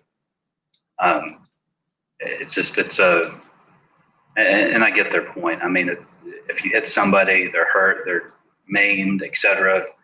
And that's just offering, a safer county of folks. If they hit somebody, we have the right to drug test them currently. Yeah, so that's in the current policy right now. Yep. So the idea behind the random, when I flew medevac, was you have that you knew you could be randomly tested. And it's kind of that initial layer of protection per se, on that you may be tested. But yes, if there's an actual event, you're already going to be. This is a policy question for the board. We went through this, and the decision back in May was to have random testing of product. The others folks, unsure shop, dispatch. So that's the decision back then. Since then, we've been see that from the folks that actually work in the accident to be better. So that's what I was bringing to this suggestion. I want to open it up to everybody. Well, I mean, if you include just all employees who drive, then you would have to include all employees who are eligible to drive. So then you might, and now you're getting to everybody. Right, that's what I'm saying. I think everybody. I see no reason why it wouldn't. We all. Do we need to pass something else? Do we need to make a motion to implement these changes? What do we need to do? Well, we probably ought to be back in There you go. consensus. Everyone want to do this? There you go. Let's do it. Yeah, I think. Anything else on this note? There were some minor little things like pre-disclosing to your department head any medications that you could be taking that would impact your ability to drive. My view on that, that's a employee-physician relationship. People in our shop, they know. And so I think that that's more of a privacy issue. And there is language in the current policy of having to disclose that ahead of time. In my mind, if you were to be randomly selected, which Chili's looking at a computer program to do that, you have the opportunity to disclose to the testing physician. There's an actual form that you can fill out. The question is, and it will probably have to be a later on discussion, is I have a problem. Is there an EAP? Is the county going to assist, et cetera, alcohol abuse, drug use, et cetera? And then kind of the third tier of that is if you say you're not on anything and then you test positive, what are we going to do? So there's some, I think we're on the right track, but I think this certainly leads to a greater discussion of where we want to go. We have, I mean, and we don't make a whole lot of use of this, but there is an EAP through our existing health insurance. There's also EAP through the disability. If you're in hybrid disability, there's additional programs like that. Nobody uses that stuff. My There's a kind of an issue there. What EAP is, EAP stands for Employee Assistance Program. The program offered through health insurance is an opt-in where employees might have an issue and they're given a phone number and answer it. It's kind of the supervisor, the employer is not involved in that end of it. As opposed to the other end of the spectrum, it can be a service, and I'm familiar with this from previous employers, where if you have an HR issue that's difficult, you can refer people to this. And they handle it outside the scope of the workplace, so you can instruct people to go to the EAP or as a So instead of determination. Or into that, yeah, like disclosing your potential health or condition or whatever, you would be a third party independent group. So I'm not familiar with the EAP. This is something that probably available in these boards. And my understanding is you can't force somebody to utilize those services. they have to be willing to do. I'm terrified that I'm gonna ask a real dumb question here. John Gregg's staring at me like I'm asking anything stupid. And I think that's the right stare. I would certainly think that even if the disclosure is not there, if you're taking medication that impairs driving and that was not disclosed, then that is a real problem. In the same sense, even if they don't disclose it and it's a personal type of deal, if it comes back and that's an issue, I think we have some recourse there, I would hope. If it's doctor prescribed and they come back and it's something that we test out and we see that it's in there, they got a prescription for it and they're not doing anything wrong and it's not inhibiting their work ability, it's none of my business and they justify themselves and that's more power to them. And that's exactly where the language of disclosing to the department head is just that right there, that's going to be handled. Wouldn't that be a case by case deal? Selection by selection, yeah. Pending post testing? Yes. There you go. The other side of it is people have a issue that they need to go down the EAP path. Now we know that we have this. Apparently everybody else is aware of this. Roger, do you know about this? Roger didn't know. So now it's available and reach out to Tilly in HR. I'm sure she can point you in the right direction. Don't have to disclose anything, but Tilly probably can help and it's pretty good about such things. MJ? Yeah, there's a lot of resources available in that health insurance that people don't really use. And just, I mean, if you're having some kind of crisis or anything. Unfortunately, I think we've seen a situation where sometimes people let it get to the point where they leave or whatever, and where health insurance could have helped them with their problem. And it's partly because people don't know that.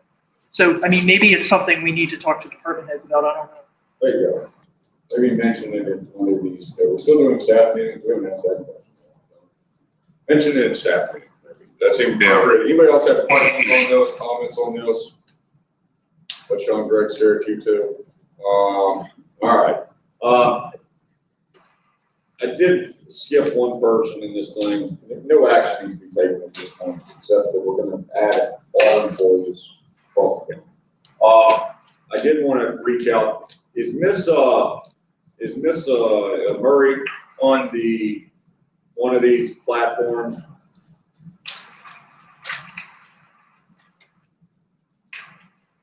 Miss Murray or Brian Daniels? I don't see them. No, neither do I. All right, moving on. We give them on. We've kicked the animal control policy until the first meeting in August. We do have some comments that have been already submitted. They're under review. We need to add some more stuff in there. Mr. Gregg, Mr. Hobbs, Mr. Cave, Mr. Barry, everybody and their brother will probably be involved on this. All right, any other old business? MJ, tell us about FY21. So I actually have, I gave you the paperwork on these two things. There's two separate appropriations. One is it's a half-year appropriation for the operating budget. And in general, it's 50% of everything. Inside of the general fund, I deferred so one of the differences that's not 50-50 is compensation line items. This appropriation reflects no increase for the first 6 months. And then there's a handful of other line items where I know of specific things that have to be paid at a particular point in time. And I tried to skew the numbers a little bit for that. But generally, it's 50-50. Except for the debt service, which the current debt service is only $349,000 because with all of the financing and new debt, nothing is due until February. So we'll have a larger back end second half there. So MJ, real quick. So I was looking, our package has 3 appropriation resolutions. One for the school, one for the half appropriation, one for capital budget, right? So the school one should have been approved. It is actually in the consent agenda. Resolution 2020-19, that's an FY20 resolution. Oh, yeah, That's 64,479 that the school board asked for that's right. is the last, it's the remaining balance Sorry. in the school board. So you already approved that. Yes. So what we do is we do separate resolutions for the capital budget and the operating. And I would anticipate that you would have more questions on the capital budget because there's discrete things in here that you might want to talk about. 2020 is the operating budget. I gave you, in what I handed out to you, I gave you the details of how it was figured out. Yep. Basically half of everything except for the general. So the way this lines up right now is the total budget for the year is $25,683,000 on the general fund. Of that amount, this resolution appropriates $12,439,000, and it leaves for future appropriation $13,244,000. That's on page 39 of this handout.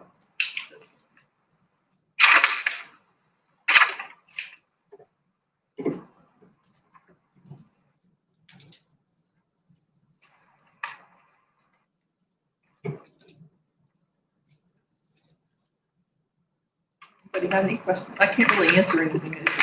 It's just taking your budget and dividing it by 2, basically, except for what I talked about. So, MJ, is the primary reason that it's a little heavier on the second half of next year because of the compensation? Compensation and its debt service. And debt service, okay.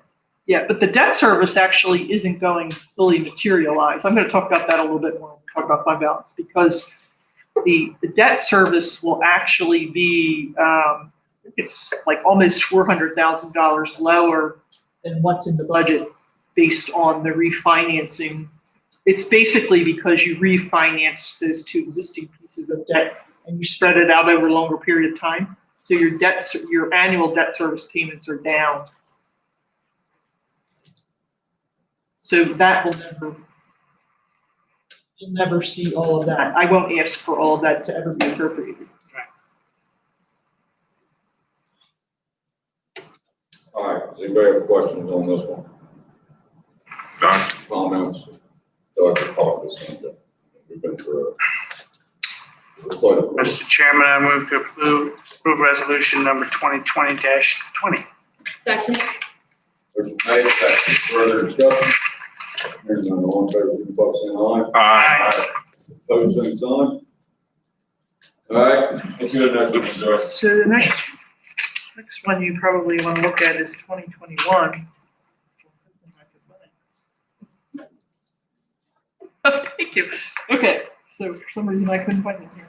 Okay, so if you want to know what's in this number, the best way to look at it is the Excel schedule. What I'm asking you to appropriate.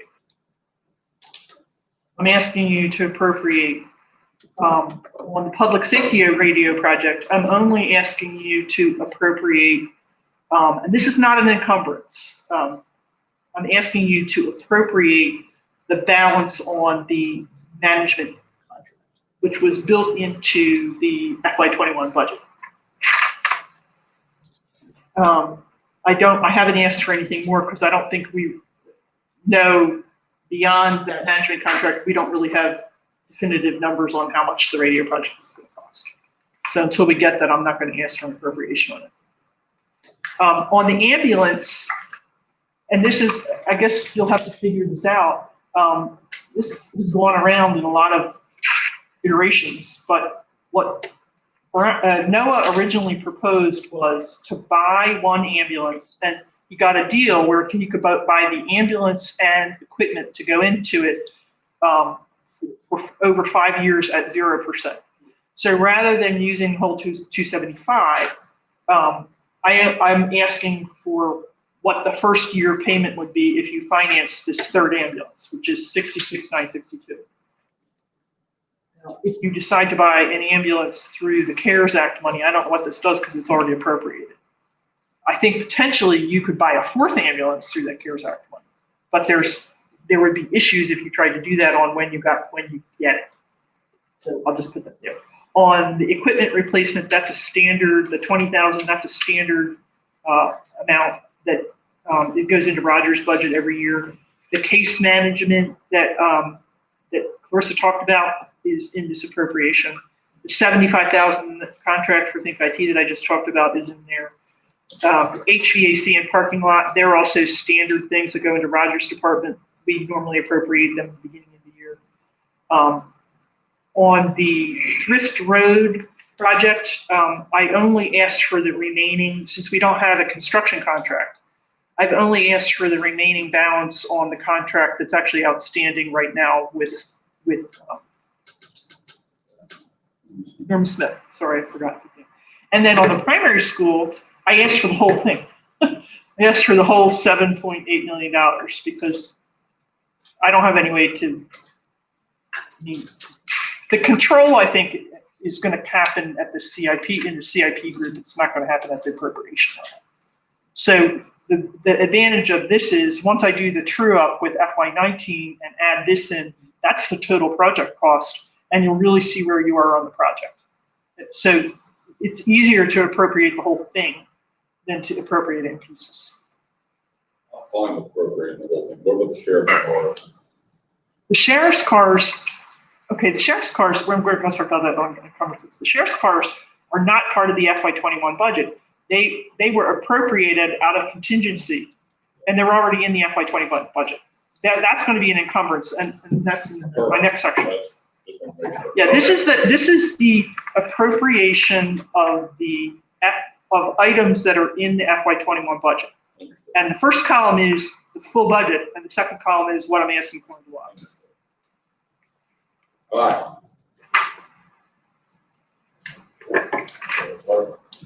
Oh, go ahead, Bob.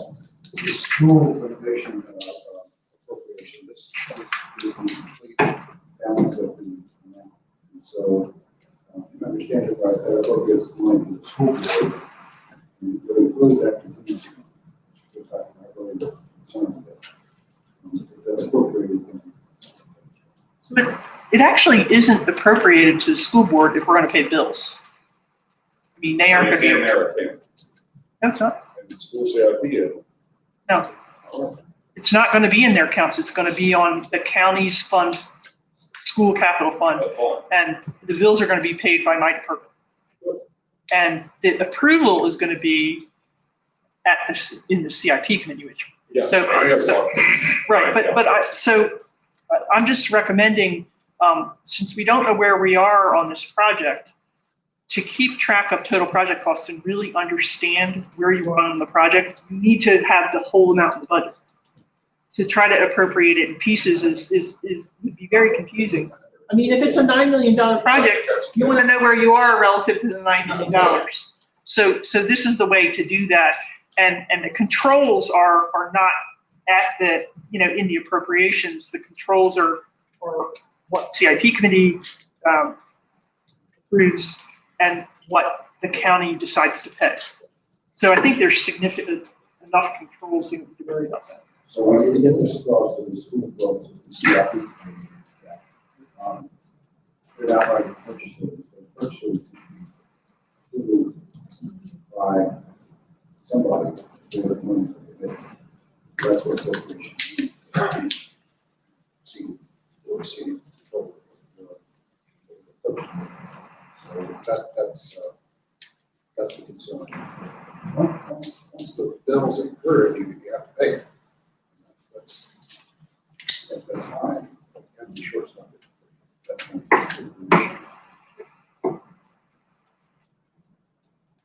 So it's a CIP committee. Yep. Yeah. Getting them to get us to a purchase order part of them is going to be a challenge, isn't it? Yeah. Yes. What was that? Getting them to give us purchase orders so we can approve them prior to them doing it. Even at the CIP level, it will be an interesting process. Sounds fun. But, you know, so this time though, we're Challenging. cutting the checks though, right? Oh, yeah. And so that's the difference between this time and the last time. It's a big difference. Yeah, it's huge, yeah. So, but I take Jack's point. Oh, Yeah, we're gonna need to pass that on to pretty heavily. All right. I do have one clarification, if it's okay. And I do feel like I'm always a bearer of bad news financial wise. I apologize. The 47,856 is not at 0%. The quote we have is 3.07. Oh. The 19 is at 0%. So I know that's going to impact your, They're the right numbers though, right? those are the correct numbers, yeah. For the first year. So the question really is I haven't gotten an answer from anybody. Do you want to buy this and finance it, or what do you want to do with this ambulance? The third ambulance. Yes, you want to go ahead and buy it with financing. What do y'all think? That's a huge order just to kick down. No paperwork on it. We gotta get some tabs or something on some of this paperwork. I'm telling you. There's just way too much. Hey, y'all want to proceed with this? Do you want to do the financing on it, or what's your recommendation? My recommendation is to leverage the CARES money. So I negotiated with the vendor to have delivery of this third truck by December 30th, which is in contract. So we've incurred it and it'll be in possession. And then to finalize, we need total at some point. It doesn't have to be right now. But we've already budgeted for the third. That's why on CARES money straight out. Correct. You don't want to take delivery of the ambulance. Hopefully, December 30th. matching will be in December. Because it's a CARES outfitted ambulance. So there's added safety precautions for the crew. smart. But you, go ahead. So I guess, I mean, from what I've heard, the county really needs 2 ambulances. Yeah. Because the fourth ambulance, because there's liability issues related to what the rescue squad can provide, but there's also issues related to the age of their ambulances and the fact that he can't get like the disinfecting and all that stuff that you need to do. It's not as easy as in the new ambulances. So, I mean, one thing you could do is you could move forward with the original ambulance as contemplated in the budget. That's the way. And then by the fourth ambulance with CARES money. Because to buy two ambulances with CARES money it puts a big dent in the total amount that you're getting. That's an ambulance, 350? 330. 330, that's 20. That's fully outfitted. That's truck. Bells and whistles, that's wonderful, that's the way they should come. I would think that we would proceed with the financing on the third one, and then potentially we can start to talk about as planned. And then we can potentially talk about utilizing $330,000 of CARES money for the fourth ambulance. So my understanding, and Jack, correct me if I'm wrong, is to utilize the CARES money, we have to literally have it in possession by December. So it needs to be ordered. So it's ordered, we just, Yes, yes. If we can't show that we spent the money on COVID-related items, yes. He needs to buy straight So he can have it by December. So there's this issue too about how that CARES money is going to work, because there's all this different language. The first set of language said it had to be spent, which means you have to pay the bill. So in order to pay the bill, that means you have to actually have it. Right? But then the way most normal federal grants work is there's usually a 90-day commitment period after, and that's something I don't have an answer for, but there's usually a 90-day commitment period after the end of the federal grant. So if the grant ends at 12/31 and you have it committed by then, you have until March to actually liquidate it. Now, I mean, from, as far as what I know is the guidance on the CARES Act money isn't final anyway, so right now, it's just a guesstimate. So if you didn't have possession, December 30th, you're saying there'll be a grace, a potential grace period. I mean, the concern I have is that you make that commitment to buy an ambulance, and then you find out later on, either you're not gonna have it in time, or somebody, or the final guidance comes out, and all of a sudden, you don't have the funding. I'm a little I think we're, I appreciate this, and seems like a good exercise. But I don't, what is, oh, more paper, great. Good. It looks like we can do that, thank you. Thank you. We can use CARES money for an ambulance. I think we're getting bogged down in something it doesn't really particularly matter if you really want to treat it. We're gonna buy a third ambulance. If we have to use CARES money to buy it straight out for December, then we certainly can do that because it's sitting there. And there's the potential, which we have not discussed at any length yet, of the fourth ambulance. And when we want to accelerate that process, and then we can use the financing that's already in place. That's my recommendation. With a longer period of time on delivery. Correct. So finance number 3, CARES. Pay straight out on number 3. For CARES. Oh, use that for CARES, okay. I mean, he's got, this is the EM thing, and it says that they can use emergency medical transportation related to COVID. It's CARES Act, Treasurer eligible, and FEMA PA eligible. What the heck is that? I don't know yet. I'm staying away from Find it. out, hopefully there's some money on that. Oh, Right, the first grant's paid for all the way, the other one you have to pay, you have to pop up some money. maybe we can get a fourth one on this 75% deal.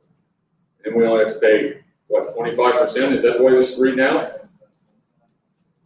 Well, we're way off topic here. So is this changing? No. I don't. Yeah, so a third ambulance somehow, by finance, is included in this resolution, or at least the beginning of purchase. But we don't, if we're going to approve the dang thing, and there's the potential that we will do the fourth one, you might as well just approve this, and the CARES money is a completely separate mechanism. When's the first payment due on this third ambulance, if we were to go with the financing? I don't know. Well, it's certainly not due before you get it. Exactly. So, After December. it doesn't particularly matter. Let's approve this, and we always can pull it back. I mean, he's gonna know he's gonna need, and MJ's certainly gonna get it to us, a supplemental or something of that caliber to approve that financing payment. We know we're gonna get a third one. Let's figure it out, and then come back to us and talk to us about a fourth ambulance and what we need to do with the third ambulance. It Sounds sounds like we need to buy it straight out. We'll figure that out and come back to us. Where are we at now? So if you approve everything that's in here, then all you need to approve the motion to approve resolution 2020. Right. Anybody have any questions on 2020-21 with all of this? Mr. Chairman, I move to approve resolution 2020-21. Second. Motion made and seconded. Further discussion? Can you switch to this now? So I can just get my schedule. Hearing none, all in favor, signify by saying aye. Opposed, same sign. All right. Where were we? Who's that? I'm balanced. I did. Kevin did. Yep. Good.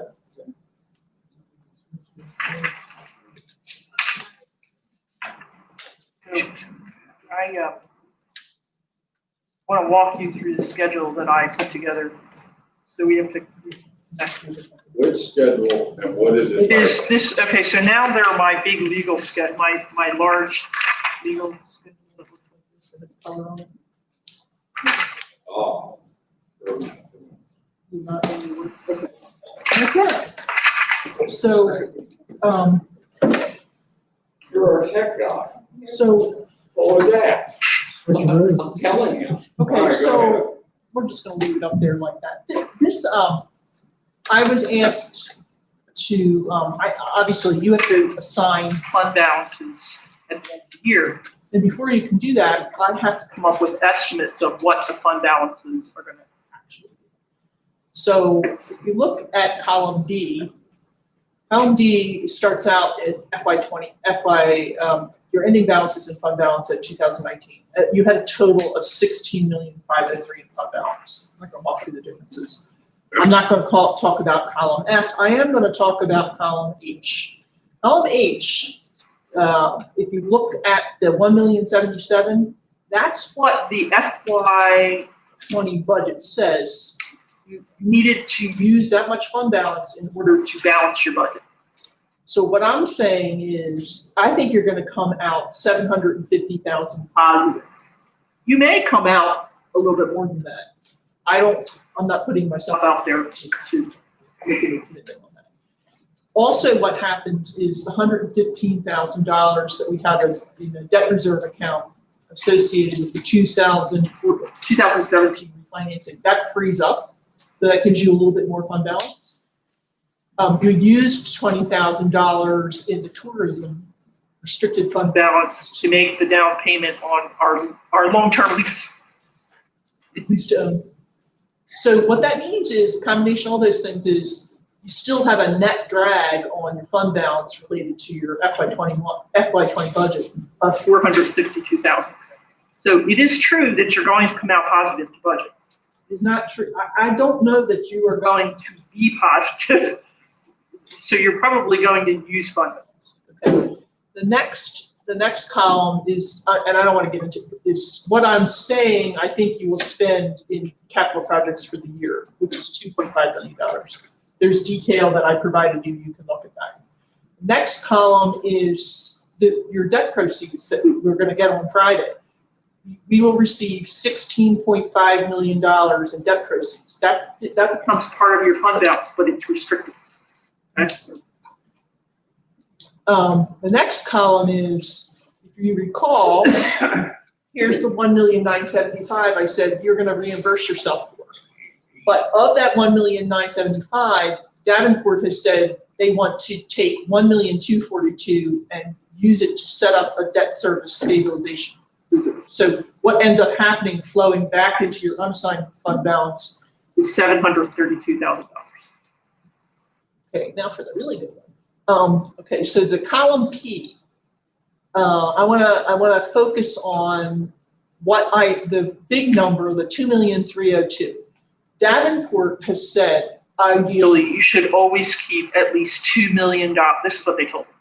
You should at least keep $2 million assigned for fund balance.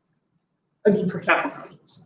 So our budget actually anticipates using $559,000 in fund balance, general fund balance next year, and some more from capital projects, but I don't care about that. So I said, take what we're going to use next year, the 559, and take another 2 million out of unassigned and put it into an assigned amount for capital projects.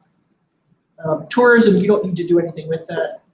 The opening balance appropriation of 689,596. That is what your current operating budget says. That's similar to the 1,077,000.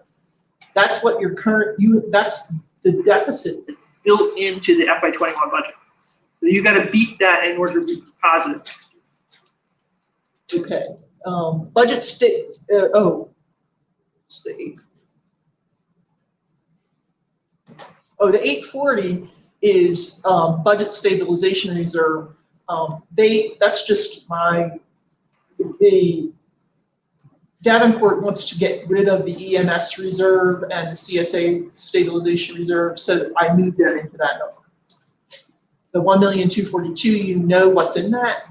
The $500,000, the radio project right now has a lot of potential for both pluses and minuses, but for purposes of being cautious with your budget, I want to focus on the minuses. The analysis that Brian has put together says in addition to the total Motorola contract, you could have additional costs of up to $1.3 million. So now on the offset, there's things that he can do potentially to get those costs down. But what I'm saying for a conservative, as a conservative basis, is to put $500,000 in a reserve in case we have overruns on the radio project. You don't have to do that. You can leave it in unassigned. It's just a way of. And then the last thing is Jack had wanted to start this process of reserving $100,000. Well, our last assessment was $600,000. So if we're on a 6-year cycle, it's basically reserving $100,000 a year, and we would be in year 2.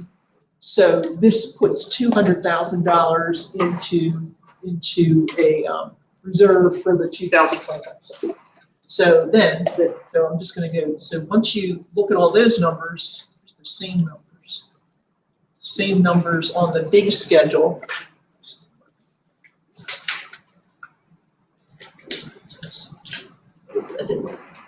Sorry. I have to. Okay, so. Okay, so the top level schedule, which I gave you, there's a little color on it, tells you, I just want to point something out. Unassigned with all of these numbers, based on the original budget, which is not how you would do this at the end of the year, because you'd have actual numbers. But with all my assignments, what this does is it puts you at your 20% unassigned with an additional amount of $438,000. So you can meet all your benchmarks with this budget. So there is one other thing I want to point out here, though, which is it's a change that I don't know when Davenport made this change, but I didn't pick up on it until today, which is why I'm mentioning it. Originally, Davenport recommended a debt stabilization reserve of $1,242,000. But in their final numbers, that debt stabilization reserve is $1,627,000. That means you're going to take $1,627,000 out of fund balance and supplement your debt service payments for 13 years starting in FY22. That's what their analysis that they sent out today does.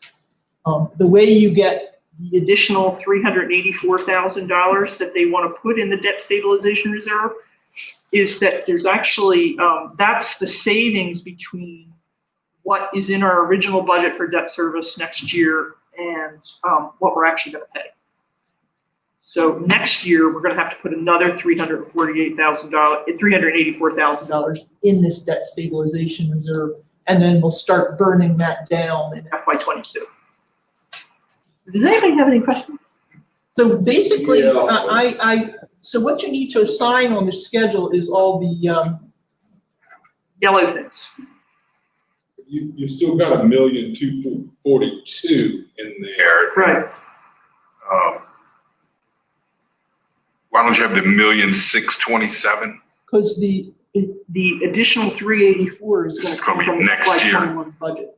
We'll see that in next year's. Oh, okay, yeah, we haven't gotten there yet. Right. It's going to come from savings between what's in the original budget for FY21 and what we're actually going to pay. Okay, got it. That's the savings. And we're going to take that and use it to defray debt service over the next 13 years after that. Everybody got this? Got it. Clear? So all this is back there, you as don't of- even know, that's the way to be. That's it. Is this really boring? Right, David. Yeah. No, this is confusing the all the way. I tried to make it fair. We're on the schedule, not labeled, it's going up. So what I'm asking you to do is I'm asking you to make a motion to approve all of the items that are in yellow on the schedule. You want all the ones that are amounts to be assigned by the board of supervisors. You want, yeah, there you go. Oh, I got one more question then. So yeah, the amounts to be assigned by the Board of Supervisors today. And these are estimates, but you got $2,559,831. I mean, that's a pretty daggone close estimate. You know what I mean? No, it's just as an example. No, the capital projects, okay, so that 2,559,851. That was calculated. Is, it comes from the original, so if you go back, I can't show you where it is, because you don't have to look at it. If you go back to your general fund capital budget for FY '21, it says that, as a source, your use of general fund balance for FY '21 will be 559,831. That's not an estimate. Oh, and then you just put an What additional the 2 estimate, million. where the estimate is, the estimates are in that unassigned number. And that is totally a function of where we're gonna be at the end of the year. We don't know that yet. Good. So that's one of the reasons why you don't wanna assign everything to get down to that 20%. You wanna leave yourself some cushion in that number because we're several months away from knowing where we're gonna be at the end of the year. And I do wanna talk about encumbrances too, just briefly. I'm not gonna put them on the screen.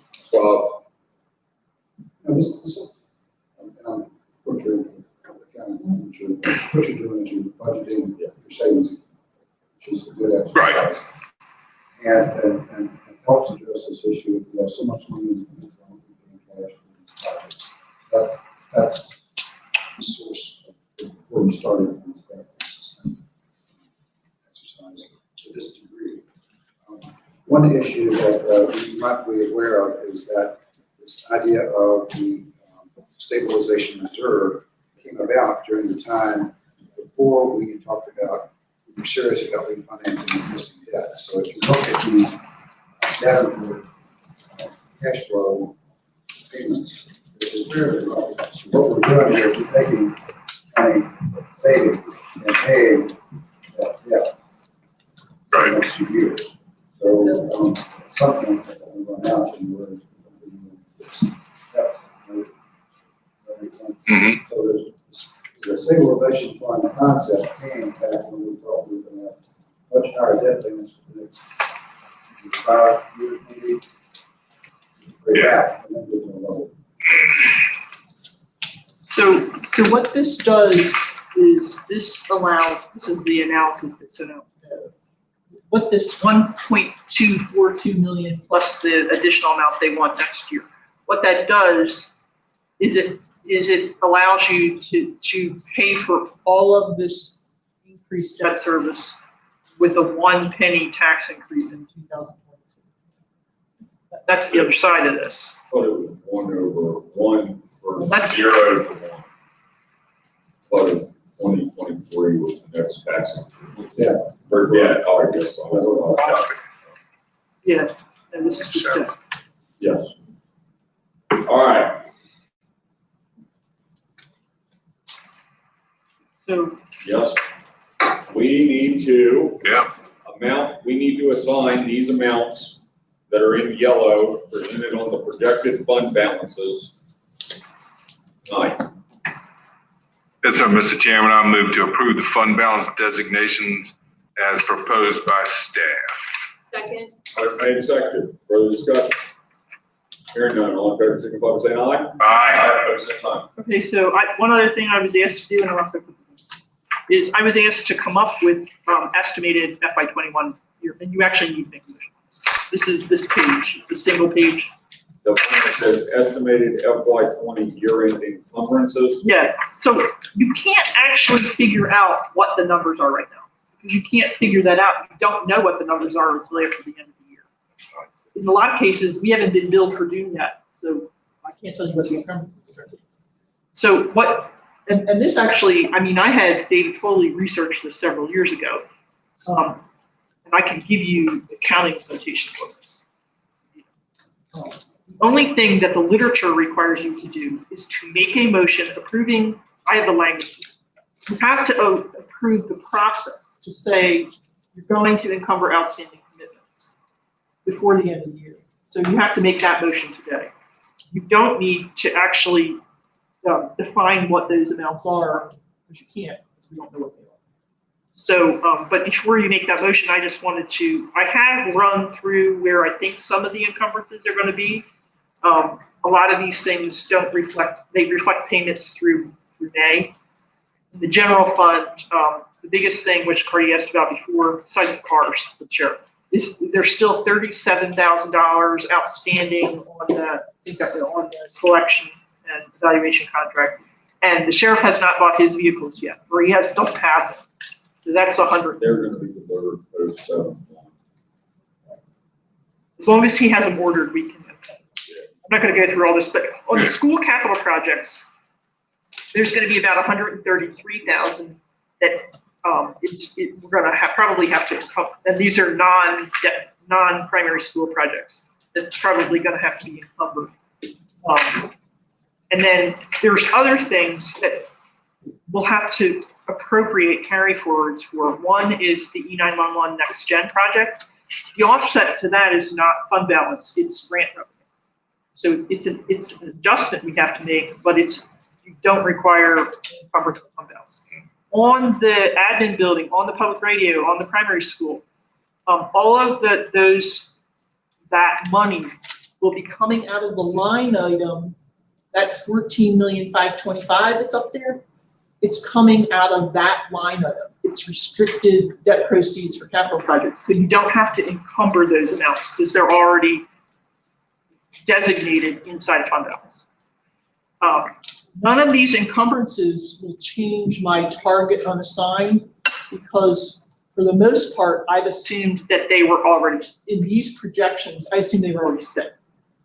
So it isn't going to change. What it'll do is you'll have an encumbrance for this amount, but the unassigned number will go up too. So it's not going to change my unassigned number. Does anybody have any questions about this? This one's easy. But you have to make that motion. Yeah, it's in italics. Yeah. I make a motion. Go ahead. That's the one. Mr. Chair, have you ready? Please. Mr. Chairman, I make a motion to approve encumbering year-end fund balances for outstanding commitments at 6/30/2020. The actual amounts of the encumbrances will be approved at a subsequent meeting in fiscal year 21. Motion made and seconded. Further discussion?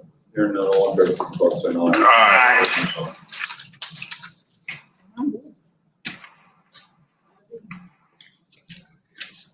Aye. All right. All right. What about this, MJ? What about if you bring us, if we get you like 5 more zip drives, or the little things, could we get those instead of like this pile? I mean, it's gotta be easier than. So I thought this stuff was going to be,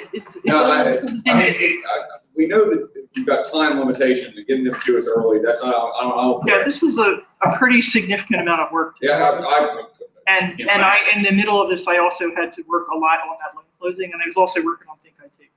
I mean, I can give you documents on a thumb drive, but typically this stuff is normally in the agenda packet. I'm just an option moving forward. Okay. And just something that I would appreciate because it's a lot of work that is on paper that is going to get thrown away eventually. And that's a shame. It is a shame. Let's do drive. Let's move on. There's money, Hobbs. I'm not sure that. What's that? You need just that course. Glad to be here. Oh, sorry. Just need your phone. Yeah, cool. Trying to keep it's anti crazy refuse work. We need to have the meeting on for the. Oh, God. I am ready, I have it. You have something on the CARES money list, Craig Gay? All right. I think I can get it.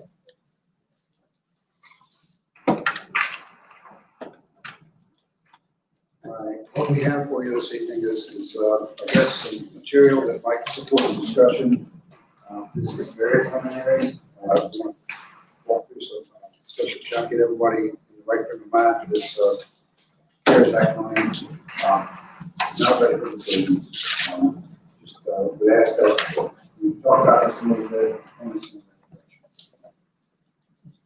lot of stuff has not been vetted or put out. Mr. Perry here has done a lot of work putting a list of together. Kind of read that, but I do a little overview first for this. So this CARES Act is the big pot of money that we've been talking about. We actually, in addition to the main money we talked about, there's several smaller amounts of money. Some of this stuff, some of these cash has already been received. Some of it are in grants in process. We keep talking about FEMA, BA money. That's really outside the CARES Act that would add to any CARES Act money we would get. We can use CARES Act money and understand as match against the 75 or less or more percent of money we could get from that. But the FEMA process is pretty unwieldy, so we're focusing on the CARES Act right now. FEMA money, of course, is considered what they call last dollars. So you have to spend anything that's appropriated locally, the state monies, and the CARES Act monies, everything else has to be on. This is a rundown on monies, the total amount of money we're talking about at this point. We do have 3 pots of money in the county bank account. One is in one for EMS through this vital relief fund. So we restricted to EMS only, understand. The schools are after their own set of money. I understand that's a reimbursement program through education. The sheriff's plans to apply for money and the registrar assigned papers for their money a while back. These are, this is automatic as you can get without cash being done. So about this amount of money in total. There are restrictions and every piece of literature, every document you see on CARES money has this clause. This clause is straight out of the CARES Act. Money has to be spent on coronavirus mitigation. It can't be used to displace money that's already budgeted as of the magic date. I have to get that for you, but it was back in March when this bill was passed and adopted. Which means that if the county passed its budget after that, then potentially all swaths of the county that the county would always spend would be reimbursed by this CARES money, which is not the intent, but it certainly meets the letter of the law. For example, if we could make a case that the whole EMS budget might be CARES related, we could claim that. But that's a very unsettled matter. Getting things moving, we can move on like that. There are spending windows on this, and the magic word here is incurred. The money spending, whatever it is, has to be incurred between March 1 and December 30 of this year. So there's that. And this is unsettled yet to some degree, but I understand it means that we need to have whatever it is, all received and check cut for that. But as I said earlier, this is not normal. This is what the CARES Act says and what we have to deal with. We're working under an environment here where we've got these unknowns. The guidance is lacking. We're waiting patiently for some state level and federal working groups to kind of vet this for us and get some better guidance.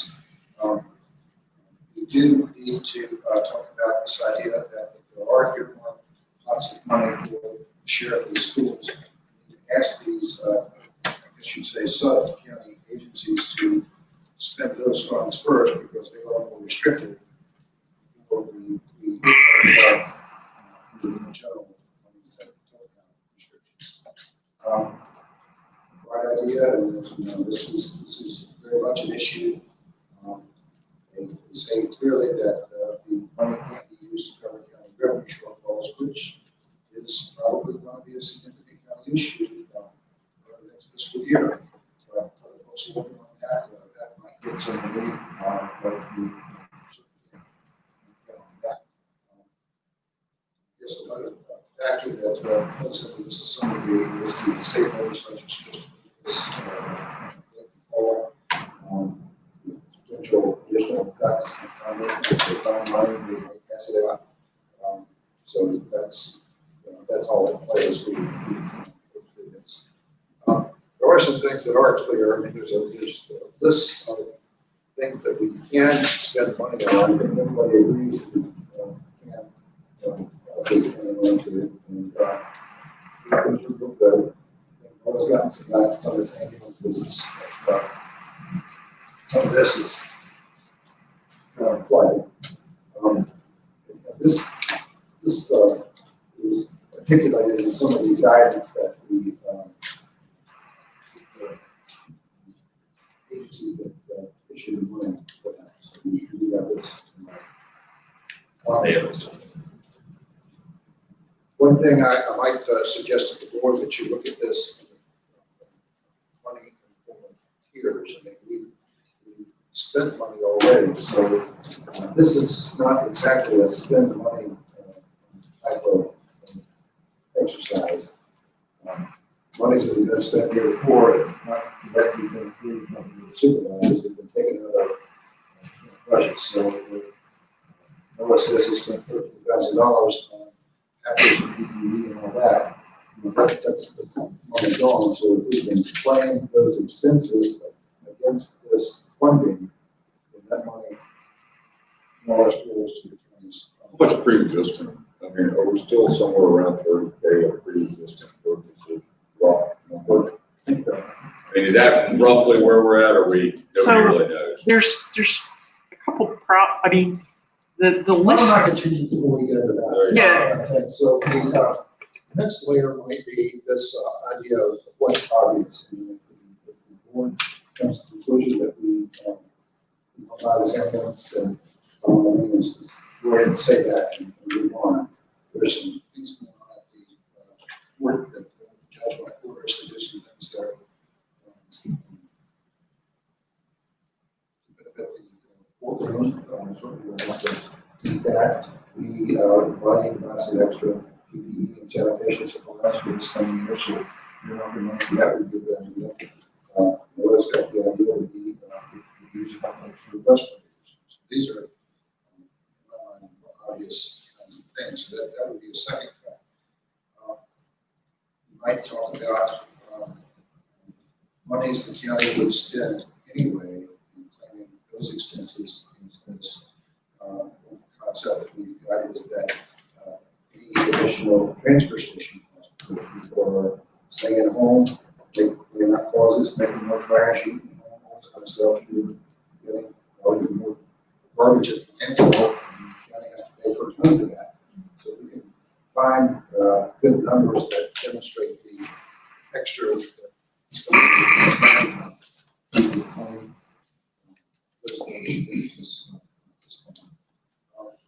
then you get down to new projects and initiatives, and that's what largely is focused on. So with that, you've got Alan's list in front of you. What's the total number of ideas into Alan? I think 69. There might be some overlap. The numbers are not complete. These are just ideas that need good vetting. We do need feedback from the board on that. We've got an awful lot of guidance. Everybody that wants to dig into this and some information we do have. But we'll keep doing that. So I think at least the numbers that have been made available to Alan, there's about $30,000 out of pocket so far.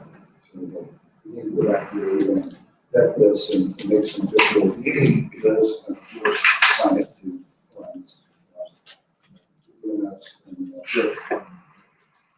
So, Alan, you've got a few things here. There's a little cover sheet on the report. There's the rundown on the spent today, and then we've got the master list. Alan is the prime author of this. This is a work in progress. This is not a final document at all. know that John Sherry and Noah Holston have some good ideas about the fund. They're also looking for ones that have good ideas too. For example, Tracy Gardner has the concept of using some of this money to do business programs. Small businesses, which is not in Madison anyway, but that is a possible use of the CARES Act. I'll pause there.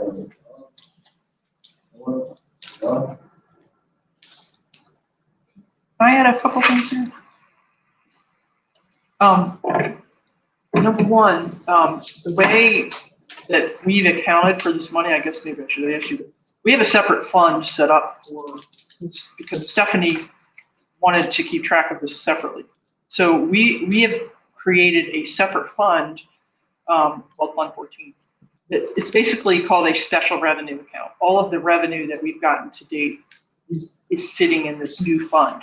We don't have any expenses right now because I have no appropriations from the board to code any of this money to Fund 14. I've worked with RDA. So RDA has recreated the general fund chart of accounts in Fund 14. And to the extent that we have paid anything in FY20 that can be moved into this new fund, they can move it for us with no input from us. We just give them a list. And I've also talked to David Foley about this, and he is definitely of the opinion that if you put that, and I was unclear on this related to FY20, because some of these costs that have been charged to departments are not making the department go over budget. But David Foley has said, and it's important because he's the auditor that's going to be looking at this. He's applying these rules. He has told me that a supplemental appropriation related to FY20 into this special revenue account would be sufficient for him. You know, we have legitimate COVID expenses, do a supplemental appropriation, charge them to this thing, that meets all of the rules under his understanding.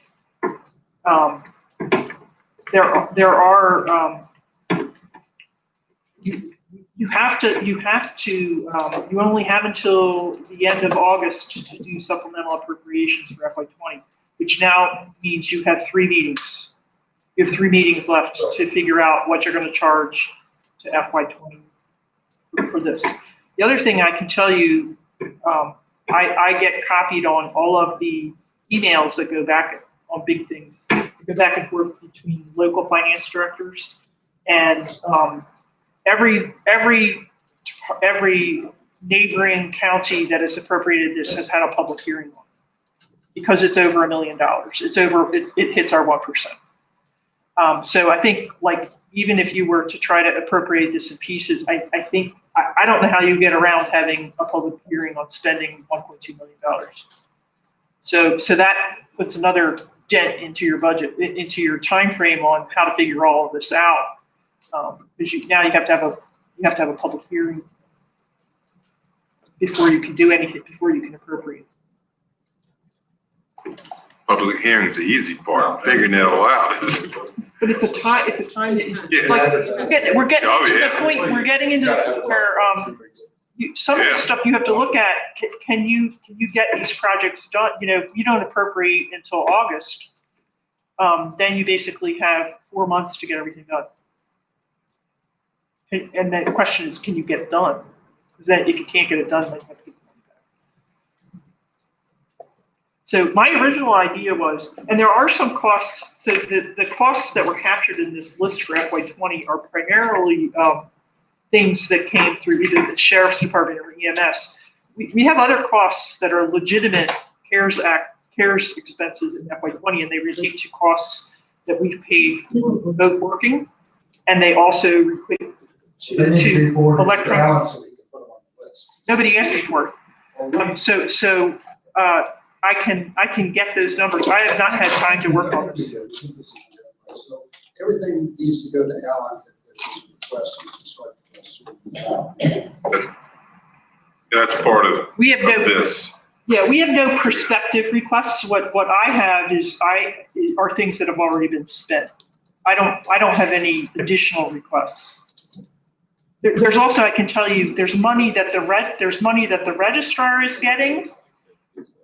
I mean, I just looked at $5,000 of COVID bills today from the registrar, and she's not sure whether she's getting additional funding, but she's not sure whether she can use it to pay for FY20 expenses. So we may need to, we don't normally know where we are on FY20 until usually at least the end of July.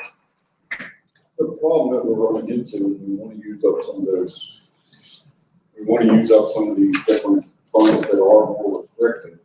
NOAA's got some, Sheriff's got some, we want to use all those up. I mean, without hitting the big ticket items here, we're at 990 on this list, roughly. That's without the hot spots that have a variation between 250 and 600K, which is just absolutely, I don't know if anybody submit that, that's exceedingly much. And then that's not even including Tracy's 100 to 200 for economic development. We need, how do y'all want to proceed with this? You all walk down this and start signing tiers? Do you want to come back to the first meeting in July or at the joint meeting with the Planning Commission and have tiers that we can work off of? Try to get a new, I mean, I assume, what's going on? Let's see. All right. I mean, we need to go through and figure this stuff out, how we want to prioritize it. I mean, the idea on the fourth ambulance, I did include that in my tabulation, but that's rough too. That's what, 330. That's a big ticket item. We did see your $90 for sure. Thank you. How do y'all want to proceed? First of all, Jack, that last column over there, you got CARES and you got Department of Education as an example and others.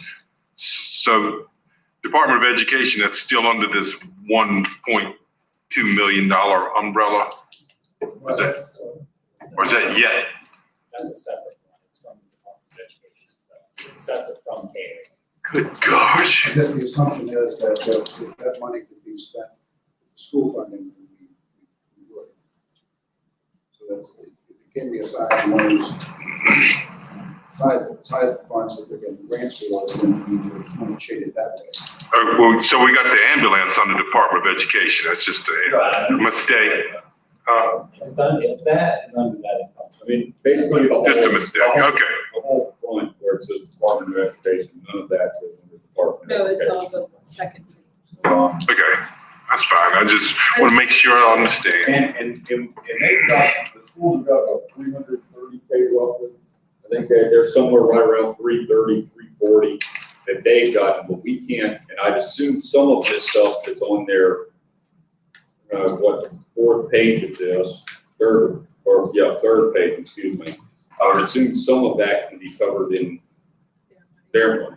I know that So it'd be taken up. potentially it'd be pulled off this list. Well, that's not it. See, we need to not pull off the list. Here's money that needs to be assigned to. But it's assigned CARES money that's in addition to the 1.15 that we've got. Absolutely. Which, yeah.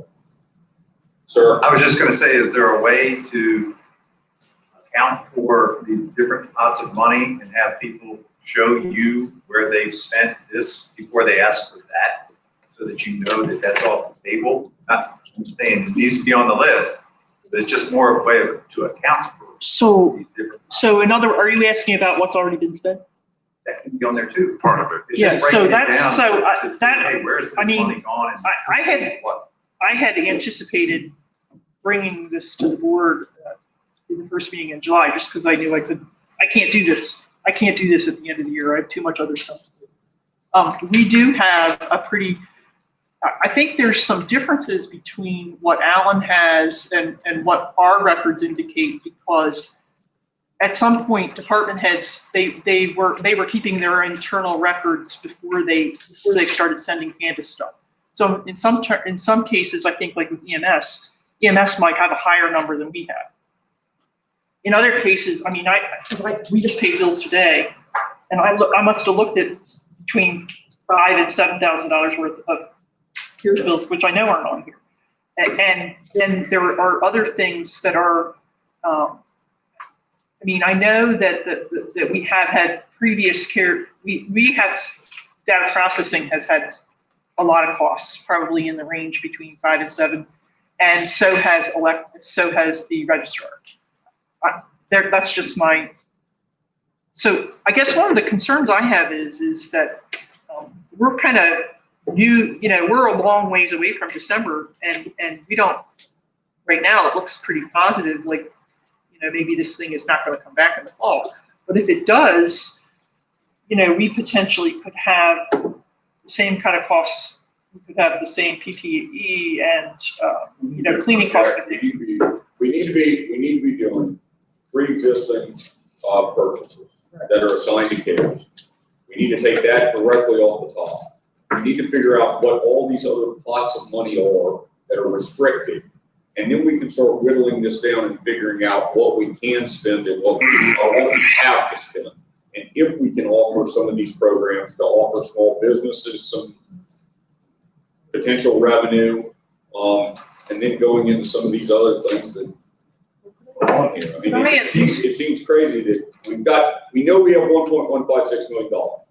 There's also probably another, how much did you got 13.3. The sheriff's got a pot of money that he potentially can get, 50.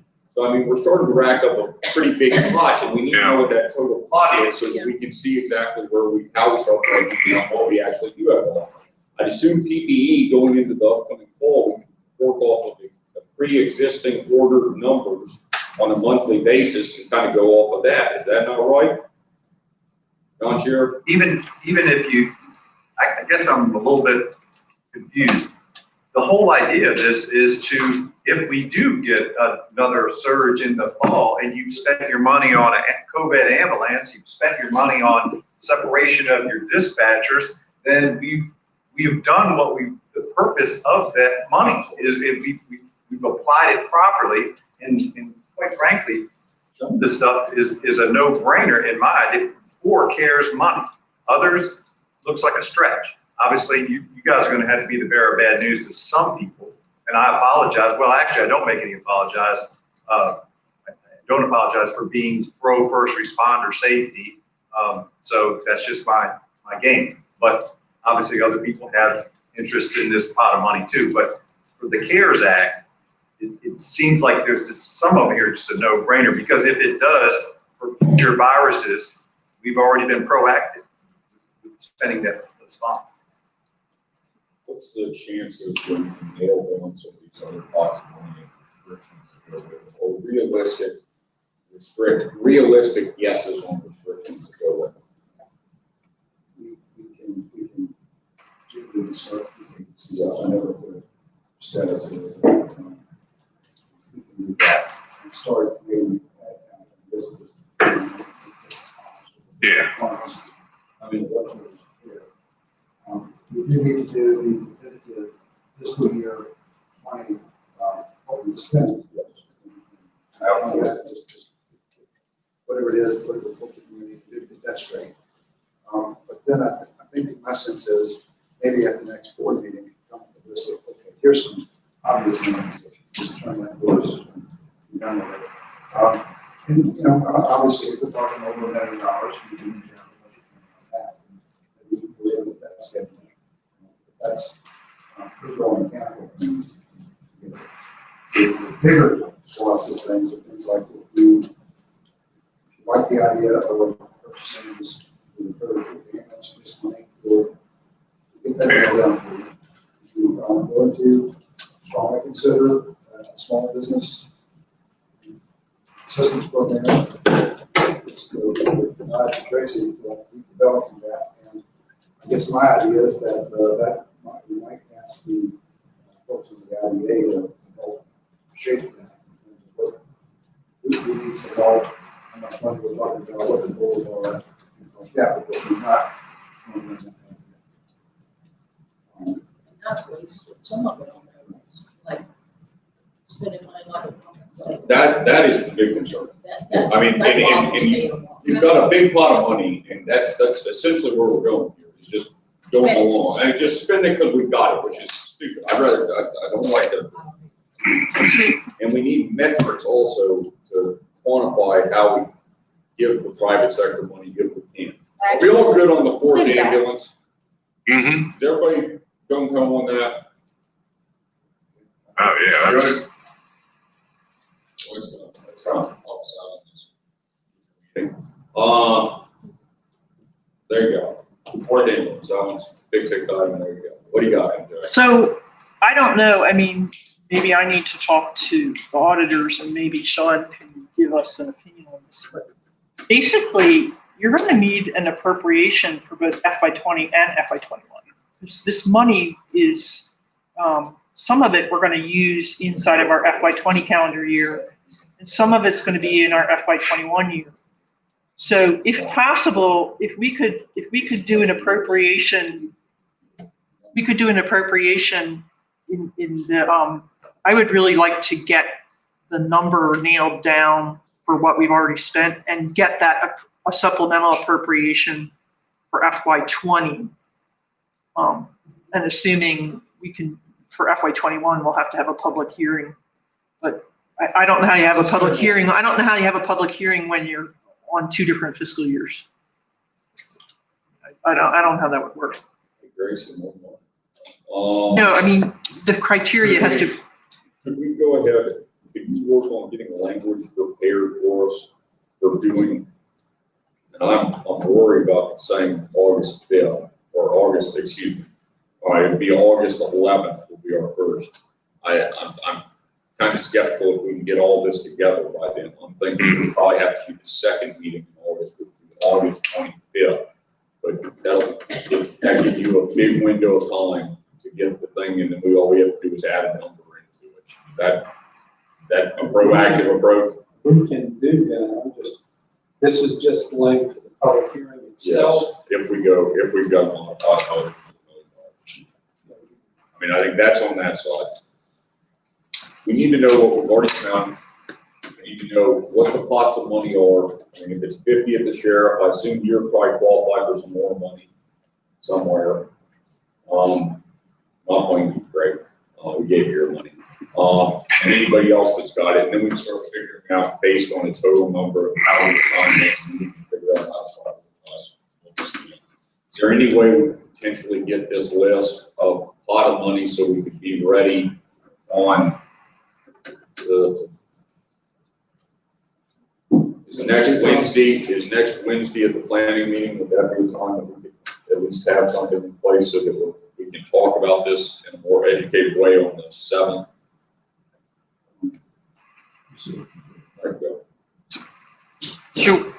So I'm going to bring this up again. The first meeting in July, I was anticipating bringing to you a supplemental appropriation for CARES Act money for FY20. And my guess right now is it's going to be somewhere around $40,000. Is that something you would consider doing, or do you feel like you have to do it all at one time? I don't think we gotta do it all at the same time, but it definitely does need to come out of the CARES money, not out of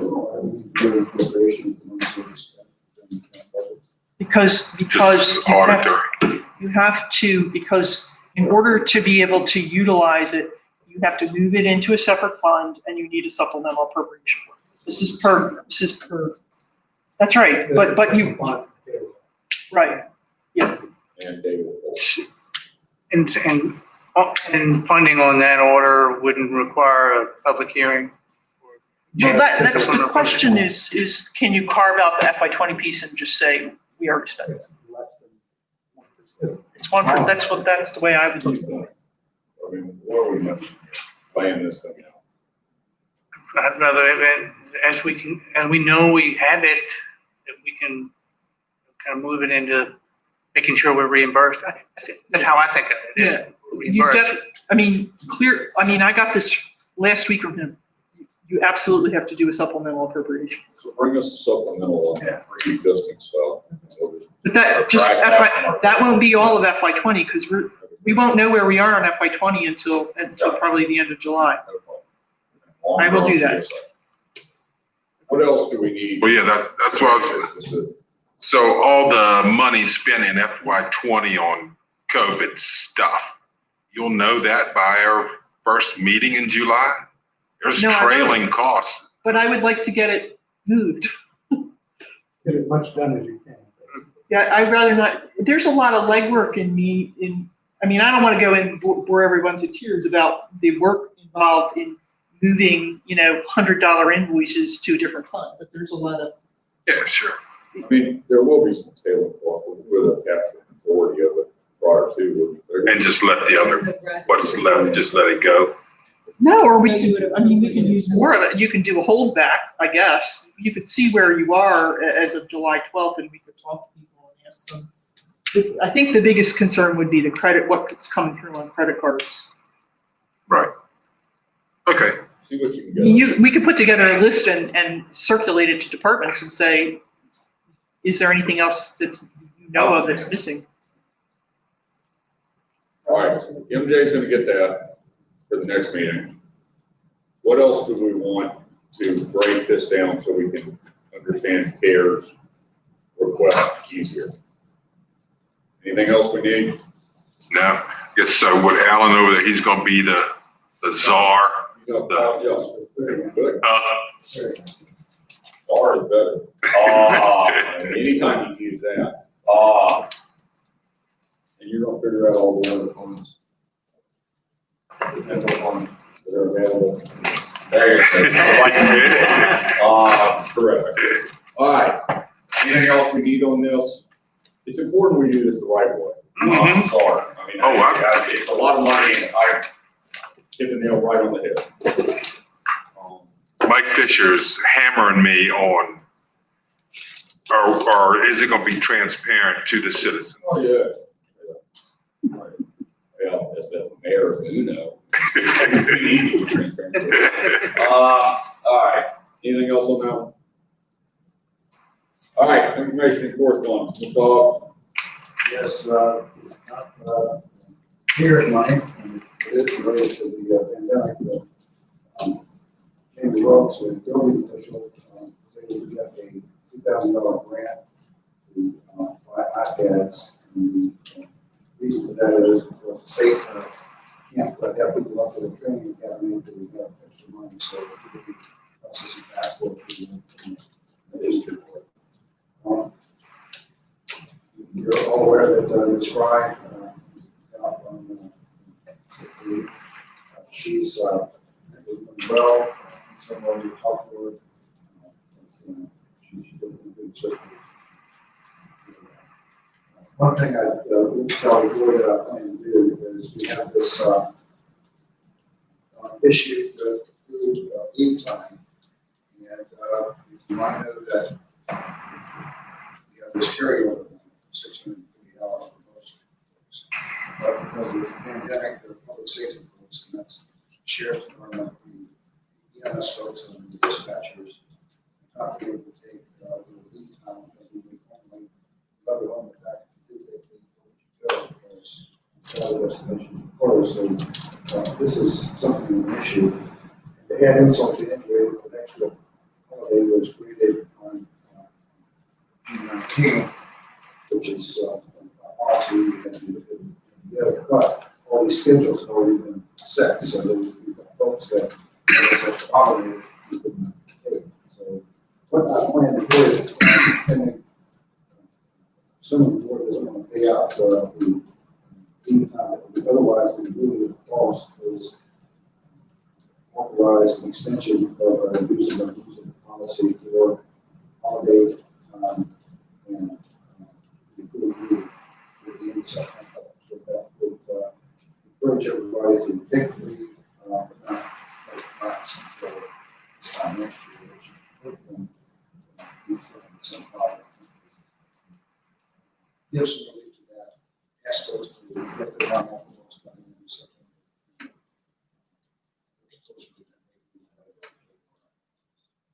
We have a problem with that. I think pretty acceptable. Yeah. I think it's a pretty good idea. Yeah. Chairman Klein. Anybody else got anything? ERA is starting music in the park. I think the first one's August 14th. Be a lot of fun. I'm out to support them.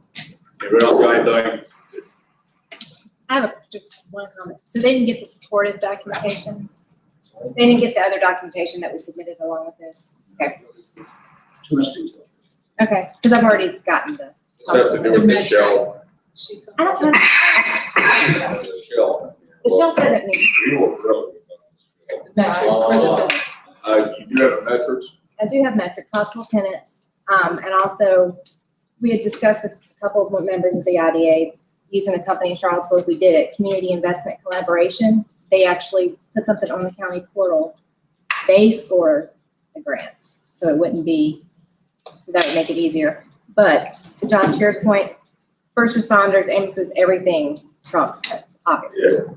Sure. But people are definitely struggling. Just a couple days, I had that little blurb up, lots of responses. If you have questions for Tracy on this, reach out. Right thing to do. Anybody else have anything? No closed session this evening. Public comment? Public comment? Livingston? Are we rocking? Yeah, Got a lot of public comment? the sound got better. Sound good? Good. Somebody had something that was supposed to be very.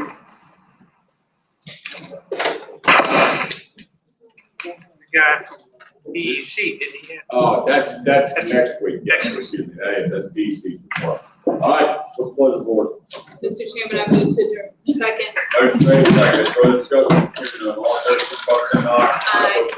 Thank you all. Kevin, you made the motion. She did.